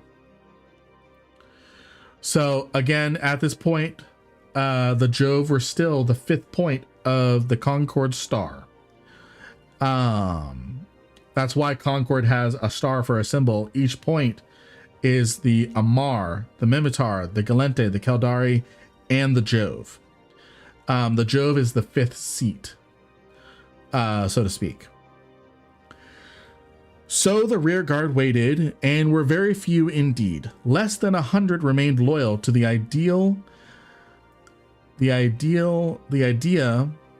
remained loyal to the ideal of passing on what we could if the supernova and the inevitable quantum level events left anything intact. So if anything was intact, they were going to, it sounds like, pass that on to the Capsuleers. What we lacked in numbers, we made up for in purpose. And joke as it may be, for once the Jove Empire lacked any serious factionalism. So what that means, the serious factionalism, is they played games with the different empires behind the scenes. The reason why everyone, well, not everyone in the sense of the Titans, the Caldari, Galente, and Amar, they built their own Titans. The Galente gave Titan technology to the Mimitar. When it came time, after the Amar had tried to strike the Jove, and the Jove smacked them with basically their equivalent of a logistic cruiser, or a fax. Yeah, the Jove, when the Amar attacked, they faced a single Jove mothership, a fleet of 300, 400 battleships. And that was a non-combat mothership. It soloed the entire 400-man fleet.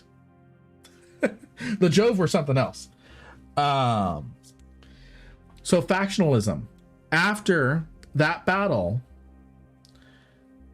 the Jove assisted the Mimitar and helped them spark, the Galente and Jove sparked the Mimitar rebellion.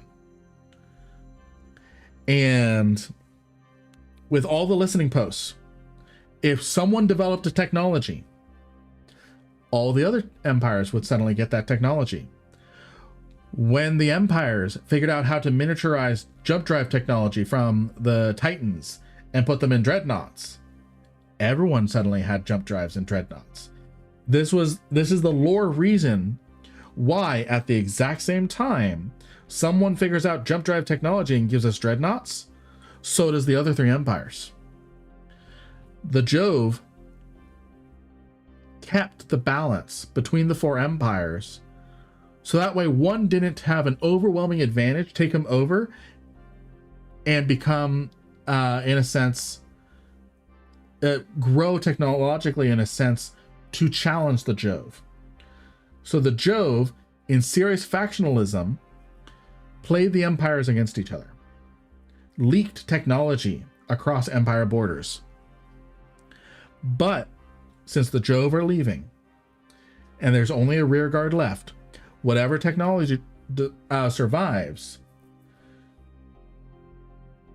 they're not going to play favorites. They're going to give the technology, supposedly it seeds here, to all of New Eden. So,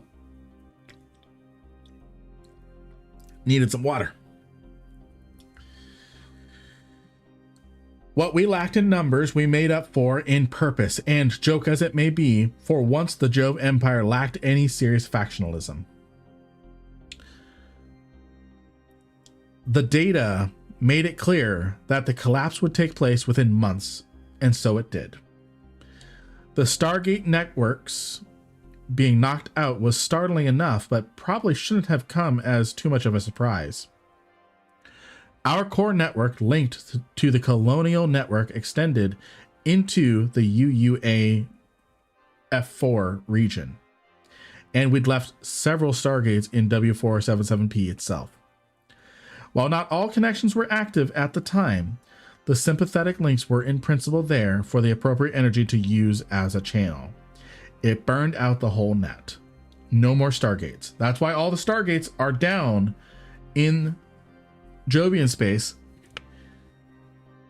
The Talakan network, when it was absorbing the whole supernova, backfed all that energy wherever it could, including the Jovian gates that were connected sympathetically here to W477P. No more Stargates. It is probably fortunate for the rest of New Eden that we didn't just deactivate, but rather entirely remove the old Stargates connecting to the Jove Empire to the rest of the cluster. That's right. This seems to have firewalled the non-Jovian networks off from the worst of the effects. That's right. There used to be a Stargate connecting the empires to Jove space. I forget where it was, but it's in Galente space, I think. Because the Jove made first formal contact with the Galente and established a Stargate in good faith. I think back in beta times, you could get to Jovian space in a pod, or even like alpha, but they severed that link. I don't know when it was severed. I'll have to look that up. But because that link was severed, the incident of W477P did not cascade to the rest of the Empire, the rest of the New Eden.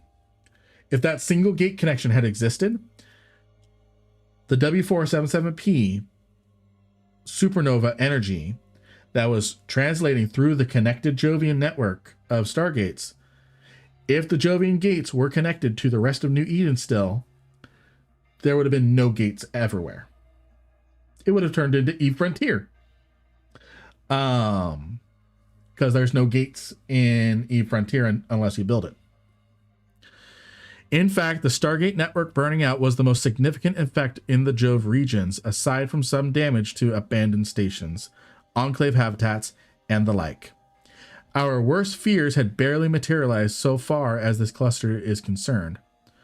the story was rather different in Anoikis because it backfed into Anoikis wormhole space and did the shattered wormholes. That's why they're shattered wormholes. They were all devastated with the supernova. Thera is a shattered wormhole. There's a site in there called the epicenter that's really kind of distorted. There's broken wormholes all over the place. And the Sisters of Eve lost their hidden colony there. That's why the Sisters of Eve have a presence there. They were on a rescue mission afterwards. And then that's when the rest of the galaxy found out you were living in a wormhole? You had stations in a wormhole? So the story was rather different in Anoikis. A821A region, TC5A0 system, Jove Logistics Support, YC117, July 26. So this is the day after. Okay, so this is where they're going. The Jove cruiser Yule emerged from the wormhole that had brought it from Geminate region to the TC5A0 system within short warping distance of the Jove Navy Logistics Support Station. Or, as Vanille referred to it, home base. So at this time, as of several months after Caroline's star supernova, some Jove were still here in the region, the less than 100. The Yule warped to the station, docked, and went through all of the usual procedures.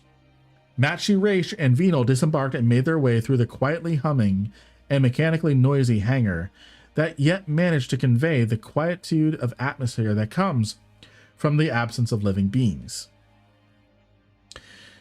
As Raish followed Vanille through various corridors and passageways, he noticed signs of an almost organic decay in places.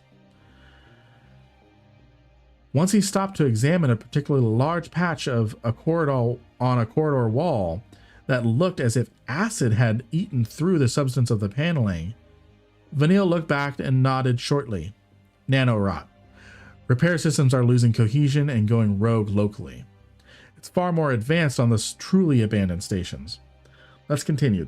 So the stations are literally dissolving. The Jove stations are dissolving themselves because the nanobots that repair the station, keep it maintained, are going rogue. Raish followed until they reached a relatively pristine area that opened out into a very pleasantly, if minimally appointed combination lounge and meeting room that overlooked the hangar bays. Walking over to the window, gonna get a drink real quick.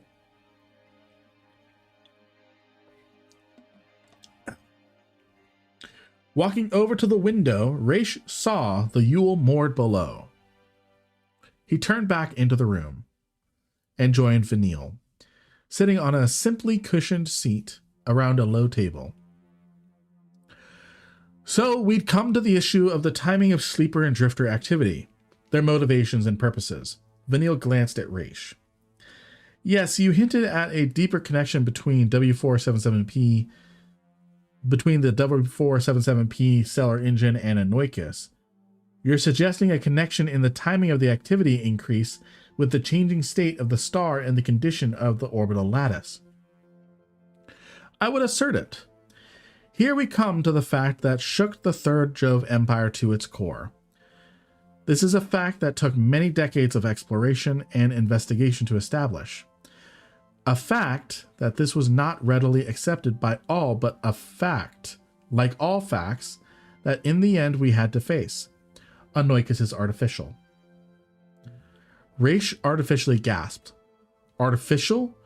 You mean to say that the stellar engineering swarm in orbit around W477P is the least of the achievements of the Talokan civilization. The Talokan made Anoikis. The Talokan made wormhole space. Not to say the least, that's why there's all those Talokan artifacts and relics inside of wormhole space. But wow. Wow. Wormhole space is not natural. That means the Talocan, being spatial manipulator, masters of spatial manipulation, is responsible for constructing all of wormhole space. They put it together. They assembled the stars. They moved the stars around the black holes, the magnetars, all of that, and connected them in a way that wormholes connected them all. I strongly suspect it is not the only such engine in existence, for one. So there's other Talocan stellar engines, swarms, stellar engineering swarms out there somewhere. For another, it is itself only a component in the grand design that the Talocan made real. Think of it. They made a stable network of wormhole connections among star systems that would not ordinarily or readily support such connections with each other. They altered the very fabric of spacetime in the network systems. They altered resonance points and so arranged matter so as to be able to move between the systems of the Anoikis network with the ease that you and I might move between rooms and rooms in a house. Okay. So they didn't move solar systems, but they altered the solar systems that they wanted to kind of inhabit. They altered the space-time in those solar systems so that and the resonance points is where Stargate travel. We build Stargates on resonance points. Because there's a resonance between two different systems. And we build gates on those, and we build an artificial wormhole, essentially, to travel. So what the Talocan did, is they created artificial resonance points. Wow. This is not merely stellar engineering. This is engineering the topology of space and time so as to serve a civilization. This was nothing less than an attempt to focus the telos of the universe itself on their existence and needs. Astounding arrogance. A hubris the like of which cast we Jove into the role of humble mendicants to the impassive stars. Basically, the Jove look humble in comparison to the Talocan. The Talocan made Roman roads of the stars.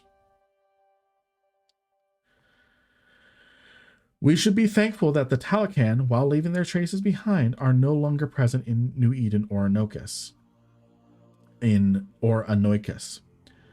Perhaps the degeneracy of W477P was what persuaded them to move on. So with the red giant, decaying, they decided to move on, maybe. However that might be, degenerate that star had become, and the potential for catastrophe was clear to anyone capable of understanding the situation. Basically, it's a red giant. It's going to supernova in the next 2,000, 3,000, 4,000 years. Anyone as sophisticated as the Talocan would be able to keenly know when a star is going to supernova. So why they would set it up there in the first place. Given this, I think it is beyond question that the sleepers themselves had established monitoring systems in W477P. This would have been done by the Stasis faction as soon as they discovered what was in that system and understood its basic nature. How did Second Empire Jove find that system at all? I would imagine the Second Empire discovered entryways into the Anoikis network in the vicinity of the Kursit region. When? Where? Who knows, but I would guess late, perhaps even shortly before the collapse of the Second Empire. So again, the Stasis faction were the scientists of the Jove Empire. There's the modifiers and the statics as well. The modifiers, I believe, turn into the Triglavians. I think they were the losing faction of the collapse of the Second Empire. They were a faction of Jove that were really into genetic modification, progressing the society forward. Whereas the static faction practiced stability and keeping things the way that they were, adopting new things slowly as they fully understood them. And the Stasis faction was the scientists. They were kind of isolated from the two. So it sounds like the Stasis faction, the sleepers, found a way into Anoikis and started populating it before the collapse of the Second Empire. So at the collapse of the Second Empire, when the static faction, the winners of the Second Empire, were now stricken with the Jovian disease, asked the Stasis faction, make us a cure. What is the cure? The Stasis faction said, the cure is to join us in the VR world. The Statics took exception to that and then tried to attack the Stasis faction, but then they effed off to wormhole space and they didn't know that was possible. The Static faction didn't know that was possible, and then they were all alone. So the discovery may have precipitated the collapse in some manner, suggested Raish. So again, they don't really know what happened with the Second Empire collapse. All we know is the Triglavians are also Jove derived, because again, the Drifters are modeling themselves after the Second Empire. They're calling them the Tyrants, and they are using Jovian cloning technology. So why would the Triglavians, when met with the Drifters, call them the ancient enemy Azdaja? You see that in the different Triglavian messages that were translated. Ancient enemy Azdaja comes up whenever they're mentioning the Drifters. That means the Triglavians were there during the Second Empire. And they would call them the ancient enemy Azdaja. And because the Drifters are modeling themselves after the Second Empire, the Triglavians were either Joves themselves or a different faction of humans. We don't know.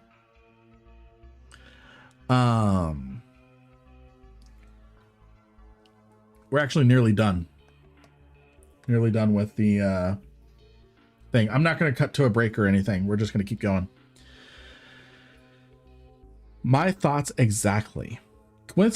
Coincidences occur, but there are rather too many associated with the Second Empire, Anoikis, and the Shrouded Days. The Shrouded Days is the Dark Days. Something happened, some encounter, some miscalculation, some psychosocial upheaval, and then, well, chaos. And the darkness of knowledge lost to history, lost to us. However it happened, the Second Empire Jove found Anoikis, entered it, and we can now be quite certain the Stasis faction established enclaves throughout the systems of the network. You will know from your history of the Third Empire and Jovian Directorate that there was always a mystery as to why so few Stasis people enclaves had survived. Some of us suspected something amiss, and it's sure that the Directorate Stasis people knew more than they told, but pressing these kinds of points is not prudent, not among my people. So some stasis factions stayed with the Directorate. Here's another coincidence to ponder, though. Why did the migration from Curse bring us so close upon the UUAF4 region? I have my suspicions, but nothing much can be divined from the records. The time immediately following the Shrouded Days was a terrible period for us. It's a wonder we survived, and this time we had no Michael Bohr to unite us. Michael Bohr, the first tyrant. In the end, it was instinct, which goes so far as to show that deep down we are still human. Ugh, burp, excuse me.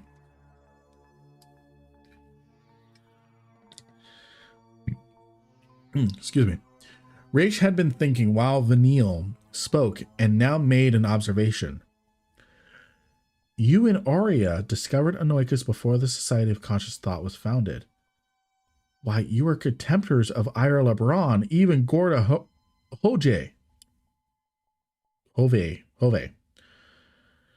Oh no. Butters better not hear that.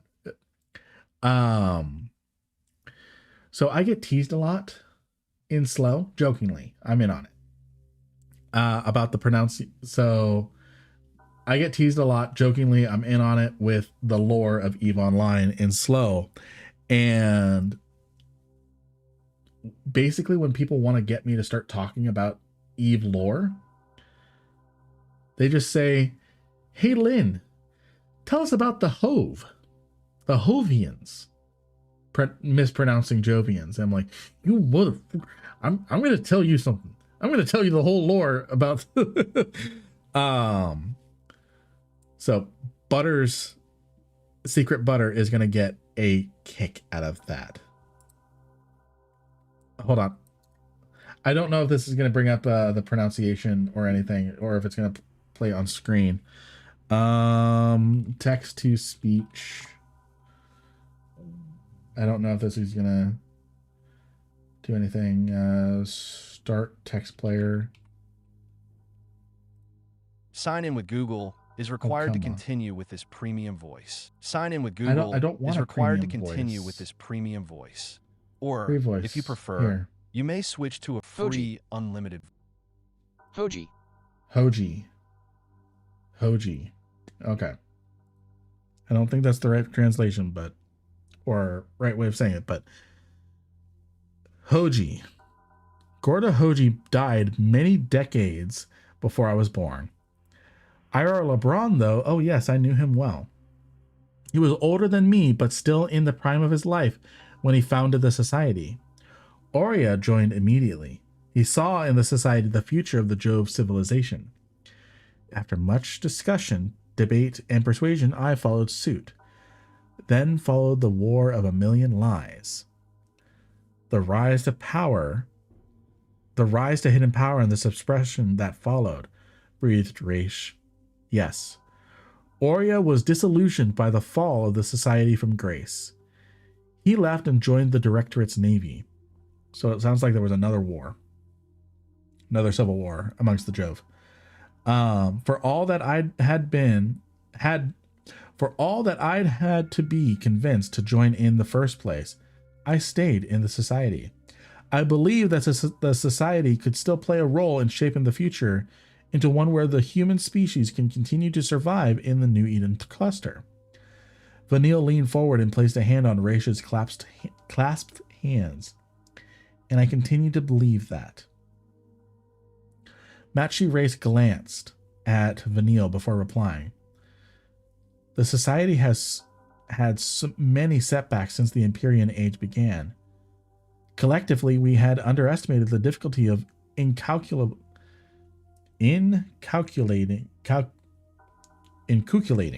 the long view of species survival in the minds of the Capsuleer class. Remember, the Society of the Conscious Thought, and thus the Jove, gave Capsuleer technology to the Empires to create the Capsuleer class, to bridge between the Empires and the Jove. There have been many unforeseen problems. Today, the kits are perhaps as divided as they ever have been.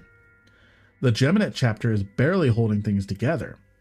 Raish looked down, pensive, worried. Vanille sighed. I sometimes regret that the price for diversity of thought is so often fragmentation and conflict, but unfortunately, this is something we can only accept and manage. However, this is a problem that you will be able to ease, for I am entrusting you the means to bring greater unity to the society. More than that, I am entrusting to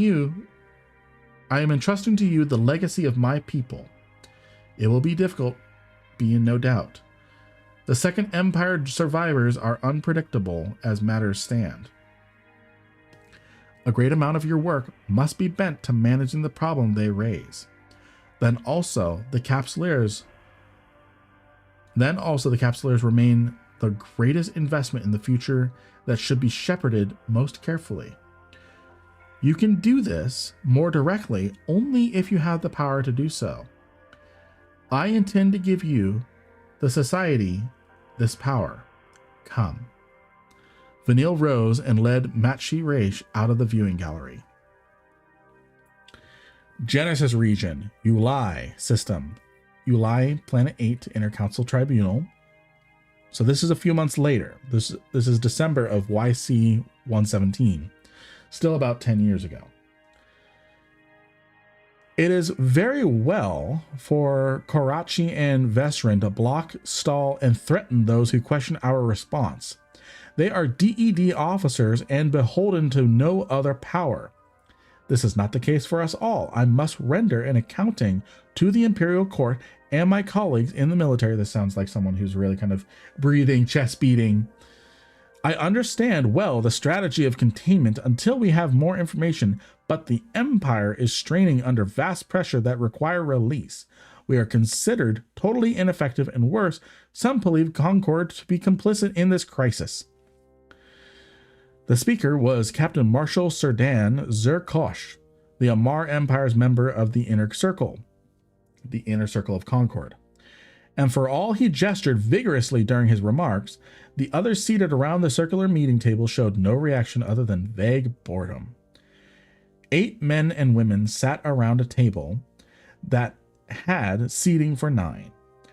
4 of these were permanent members of the Inner Circle, drawn from the ranks of Concord's own hierarchy and representing the ongoing interests of the organization.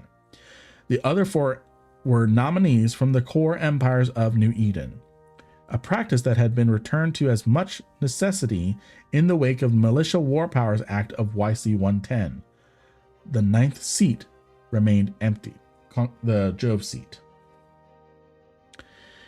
Inner Circle President Seri Okanaya,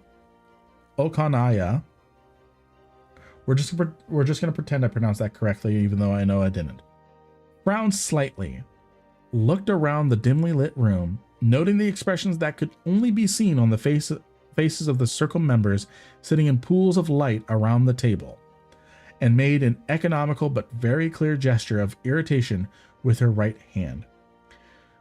Serdan, we all appreciate your difficulties when dealing with your colleagues in the Empire. We have, after all, discussed at length the appropriate response to the Drifter threat with considerable time devoted to the question, not least following the death of Empress Jamil I. So this is after Jamil Saram's death. Assassination, you mean? Interrupted Serdan. Okanaya's frown deepened slightly, but she went on. Our policy has been revisited after each major incident in the current crisis. Our conclusions have remained the same. There is not yet enough information on which to base an intervention plan. So this is when the Drifters were still going so wild throughout space, and there was no clear pattern on how to counteract that. That being so, we maintain the policy of containment. Bearing in mind our paramount directives must continue to be the priority of the organization. There were nods and murmurs of assent from the others seated around the table, even as Zerkosh shook his head in annoyance. Again, so this is Serdan again. Again, it is very well for Concord officials and those from empires who think themselves to have limited exposure to take this line. Here, Sir Dan jabbed fingers at quick succession at President Okanaya and the Keldaria and Mimitar nominees. But the peoples of our empires are becoming aware of the problem. You must know this more than anyone here. Malate, what say you? This last was addressed to Devin Malate, the Galente Federation's nominee. Excuse me. Ooh. Malate shrugged. It's obvious we have great media attention turned on the drifters and no shortage of incidents being covered given the extent of our territory. But ultimately, it's just one more story competing with the everyday issues of our citizens. People are not as concerned with what goes on in space as you may believe. The Capsuleers are, though. What of them? They are constantly stirring up trouble. Hee Always... Always going into Anoikas and messing about in ancient ruins. Then they blare their asinine speculations to the whole of New Eden. What of them? What indeed of them? Asked Machi Reish as he stepped into the pool of light. Yeah, the truth. Surrounding the empty 9th seat at the table. The men and women sitting around the table sat stunned for a moment, but Sari Okinawa was quick to recover her composure. Machi Reish, we had thought your long absence from interstellar affairs indicated your death. It is good to see you are alive, though your presence here demands a very clear explanation. So now we're back to Sedan again. Never mind that. This man directly interfered with Her Imperial Majesty's ship only weeks before the drifter attack that killed her. So I guess the Reish and his crew had kind of infiltrated the Jamil's Titan to kind of get an idea and look at Jamil Sarum. And that's when they realized she had two personalities, two entities in there. Sir Dan Kosh stood up and pointed at Reish. This man is involved with the drifters in some way. He should be interrogated immediately. I would counsel very strongly against taking perceptive action against my person or indeed the society. The death of Empress Jamil is regrettable, but as she herself so obviously appreciated, was necessary. Ooh. Seeing Kosh was close to exploding, Sari Okinawa quickly cut across the Amar and questioned Reish. What do you mean by her death being necessary? Surely you realize that such a remark calls precisely the treatment that Captain Marshal Kosh demands. I do not know how you entered this chamber unannounced, but you will not leave it so easily. Okinawa knew that by now a range of automated weaponry, of kinds both lethal and incapacitating, were trained on the Society Elder. By way of answer, Reish smiled, stepped forward to the table, and placed his hand on the neurochemical reader that sat discreetly by the empty 9th seat. A clear, harmonious tone sounded, a tone everyone around the table knew signified the reader's recognition that the person activating it was an authorized member of the inner circle. Sari Okinawa slowly stood up. No, I said Sari, not Siri. No, shut up. It's my stupid iPhone. Okonaya slowly stood up, her mask of composure now entirely gone. How is this possible? She pointed at the reader. That device is set to acknowledge only the authorized nominee of the Jove Empire. It can't possibly recognize you. It won't recognize anyone. They're all gone. They are indeed, for the most part, gone. Certainly the Jove Empire and the Jove Directorate are no longer functioning entities. To that extent, the Jove are gone. But they did not leave without Sorry, I'm still laughing at the hee that we are mucking about in wormhole space, screwing things up. But they did did not leave without setting their affairs in order. Akanaya had noticed a growing number of alerts scrolling down her screen and bent to look at them quickly before looking back at Raish in amazement. You've reactivated the Jove participation protocols. You have access to every aspect of Concord operations? How? Machi Raish smiled again, sat down in his place, and clasped his hands together. It's quite simple. The Society of Conscious Thought have inherited the mantle of the Jovian Directorate. From this point onward, we are the 5th point of the star.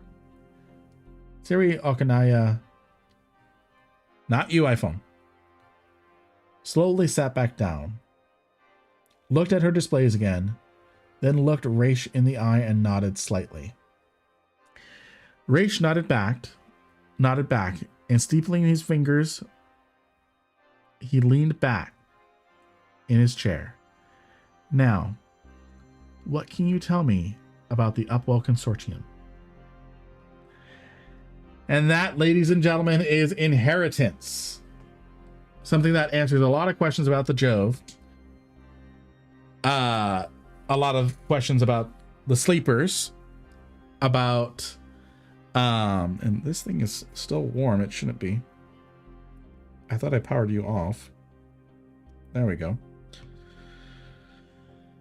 Answers a lot about Jamil Sarum. Now, she is a Capsuleer. Whether or not she's alive or not is, or in hiding, or she's probably in hiding, or if she's even allowed to resuscitate, I don't know. She hasn't been back in 10 years since her assassination. So that we've spent. So this article takes 32 minutes to read. We're here nearly 2.5 hours later. There's a little over 2.5 hours later. There was a lot of lore digging. There was a lot of jumping around. A lot of me going, woo! Amazing, man. How you kept up pace with all that talking, I don't know. I could have used the hydrate button, man. No, I'm kidding. Don't waste your points right now. Don't waste your points right now. But oh man, we do have a little time left in the stream. And it's a much shorter story. I want to talk about my favorite. So before I jump to a totally different thing, what questions do you have regarding this? Loved it. I'm going to definitely read more from the lore and clue myself up some more. Let me see if I got some resources. There's a really good one. I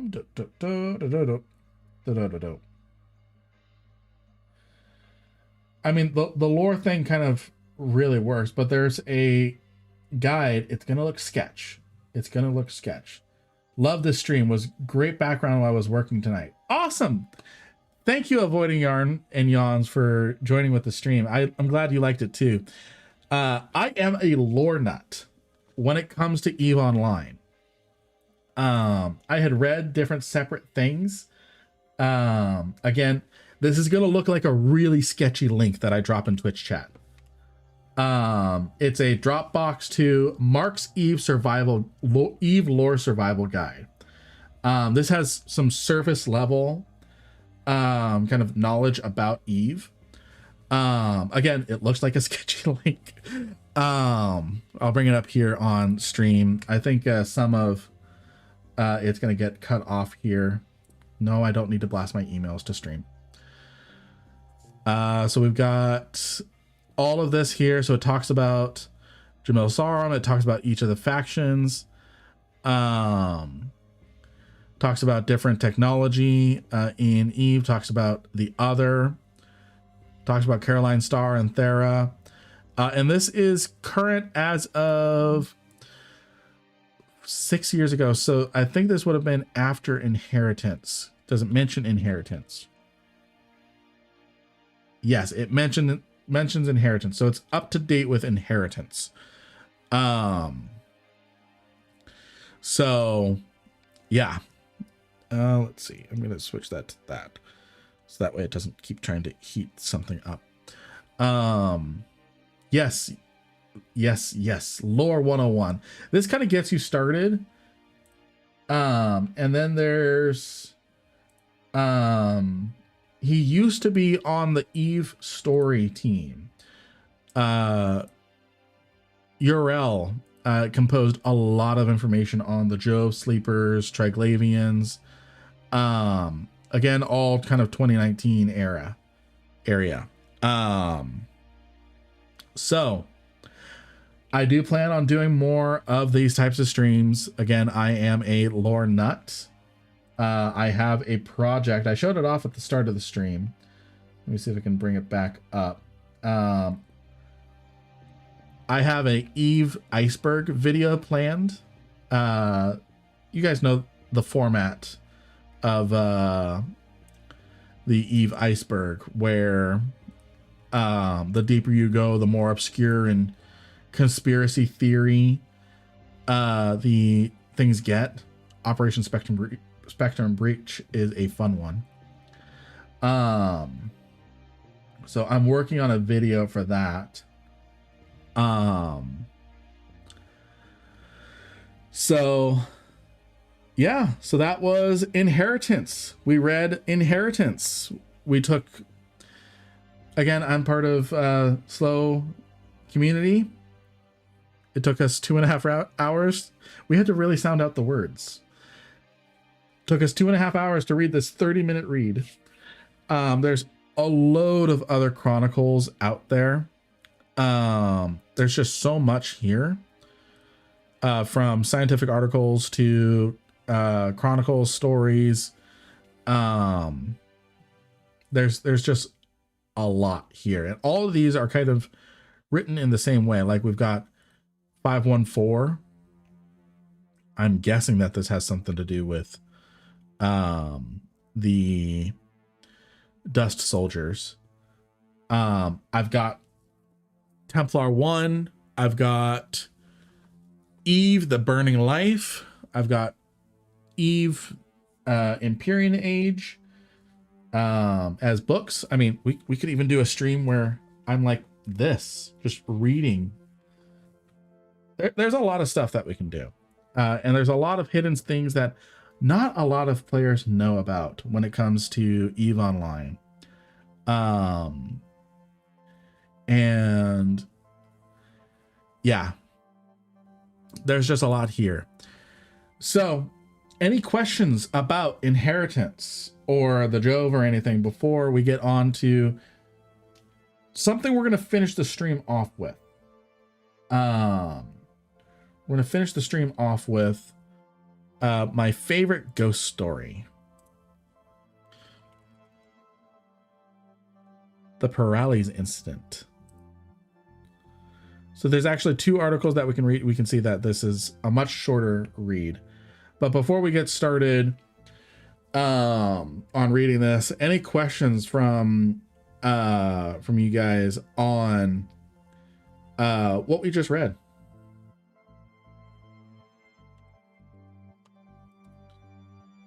We take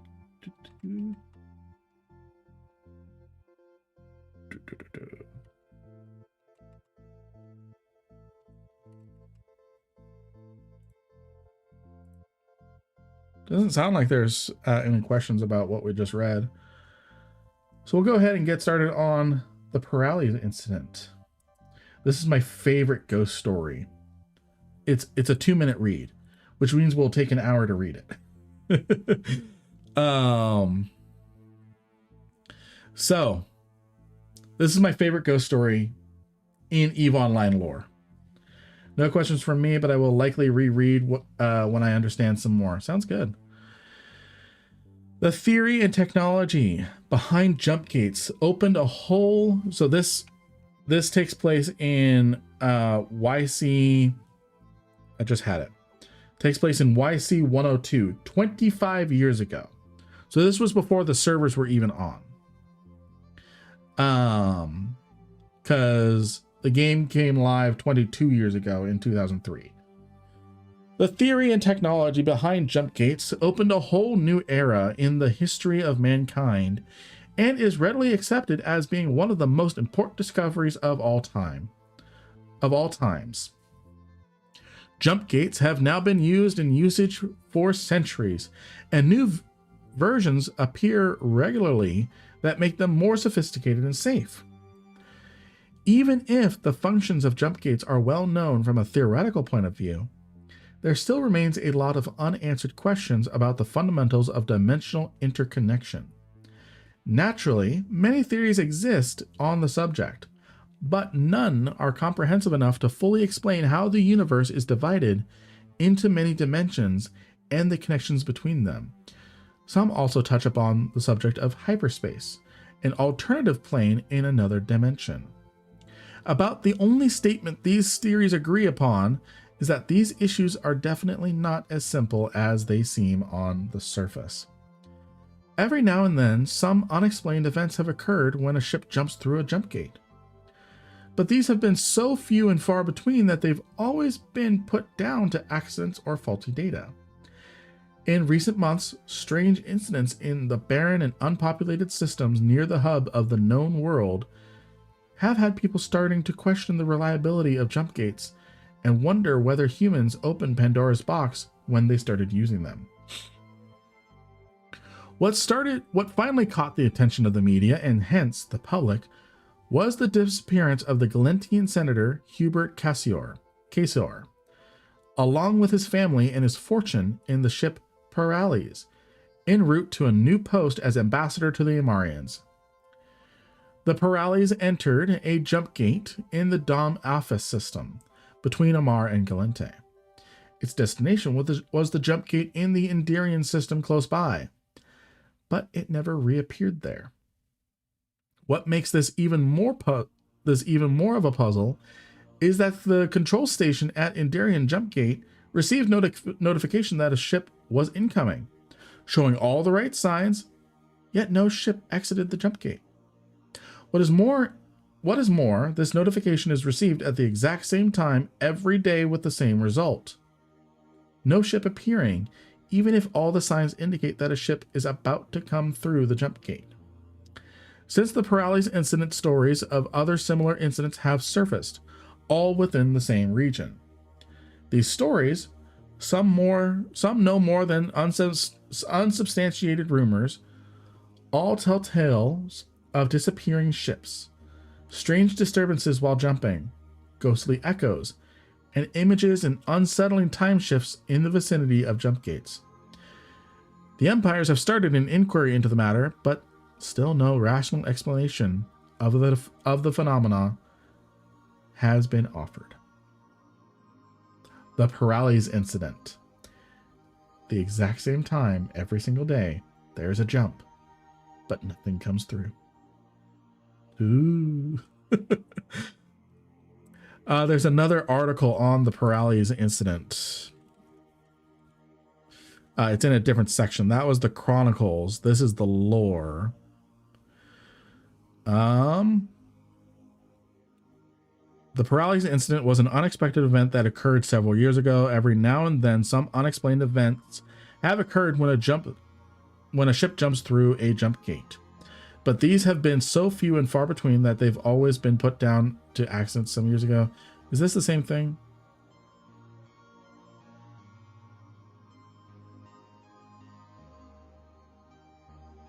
Okay, so this is not different. It was slightly different.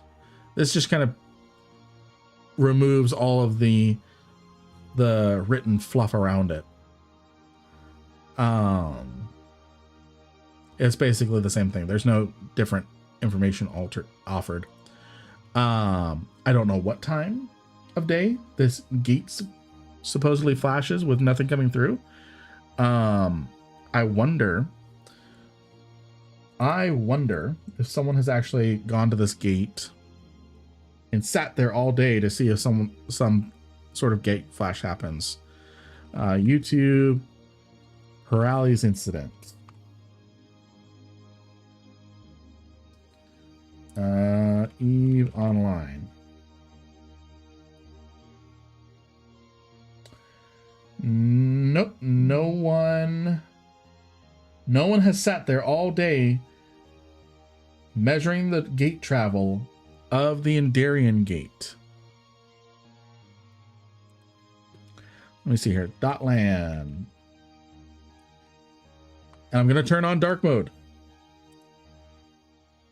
Dark mode. No flashbangs here. No, not anymore. In Deer. Helps if I spell it right. How about I just copy and paste it? There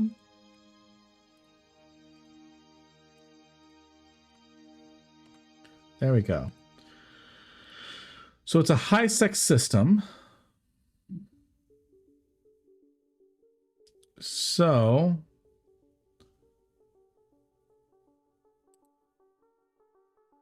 the Celestials. I'm looking at the wrong thing. What are the nearest gates? What's these connection lines? So it's connected to Kador and Kador.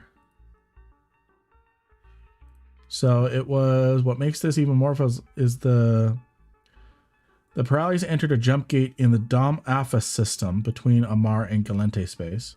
So Dom Aphis and Endarion. So it's this connection here. I don't know where's Evershore. So we've got Sync Liaison, Essence. We've got Concord Systems. There's Uli over there. So he's going from Dom Aphis to Amar to Endarion, Diron, however that's pronounced. And then we've got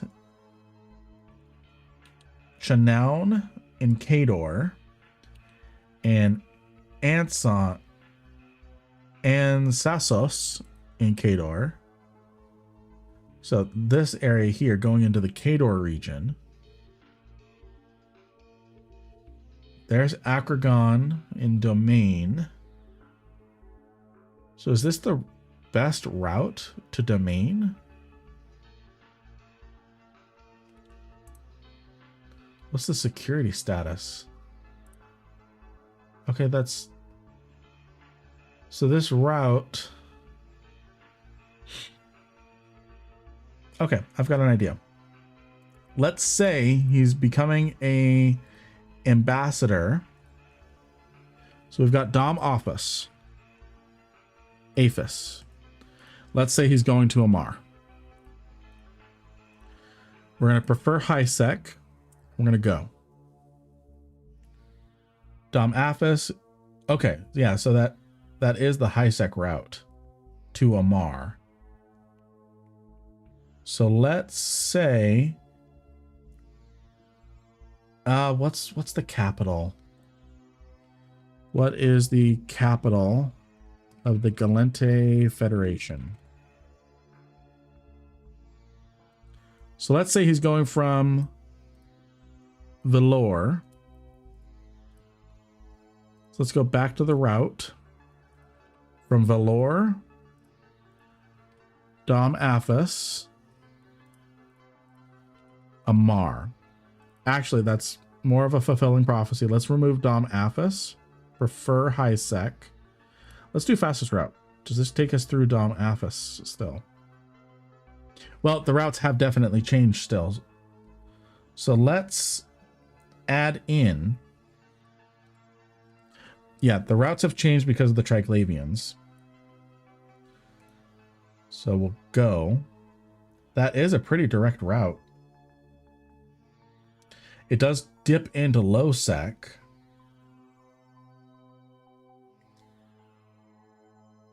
Even if he's coming from Uli, this is the route. So, and Iderion is a high sec system. I know what we're doing one day. We're having a 24-hour stream to watch for the Paralis incident to happen on the Endarian Gate. That's what we're going to do. We're going to have a stream, a 24-hour stream until we see a gate flash and no Capsuleer come through. Sounds like a riveting day. Okay. Well, we got what I wanted to do done today. Talking about Eve lore, and finally for myself reading. I knew a lot of the content because of the Eve lore survival guide, the different articles that I'm aware of. So what we're going to do, I think that's the stream for right now. I think that's the stream. Basically, we got an audiobook of me, Inheritance, of reading The Inheritance. So we just spent the last 2.5, 3 hours reading Inheritance and talking about the lore in between, kind of a director's commentary type of thing with that. So I don't know when we're going to have our next lore stream. I wanted to do something different for the stream today, primarily because I'm really excited for Eve Vanguard tomorrow. I didn't really feel like doing anything in Eve at the moment, but I wanted to do something Eve related. I wanted to stay in the category. I didn't want to just play like World of Tanks or something. But I wanted to do something Eve related without playing Eve. Absolute pleasure. Thank you for taking the time for something different. Thank you for listening. I was at first worried no one was here because no one was talking, but I guess it was just so engrossing. Everyone was just like, I'm going to keep listening. A lot of people hung out for that. And I appreciate you all for that. So yeah, had a lot of fun this stream. Not much else we can do in the next hour. So we're just going to go ahead and we're going to, seriously, this was great. Can't wait for the next one. Thank you. Thank you. I'm glad this was a good idea. I was a little worried. But yeah, there's just there's so much to Eve that most players don't know, and I am a lore nut. And it's very rare that you get someone who streams that is also a lore nut. So, I think the Eric, I don't know if they stream, but the ARC, the ARC community. I can never pronounce the first name, the Erictos something research consortium. The player group that kind of solves every AR puzzle that Eve puts out. So, all right. Well, for anyone over on YouTube, I don't know if anyone's over on YouTube. I haven't looked. Let me look. I don't know if anyone was watching over on the YouTube side. Viewer activity. Analytics. I had absolutely 0 people. Wow. 0 people on the YouTube side, it looks like. Unless the thing's just not counting people. But anyways, I'm going to go ahead and say bye to the void with YouTube. So I'm going to go ahead and stop.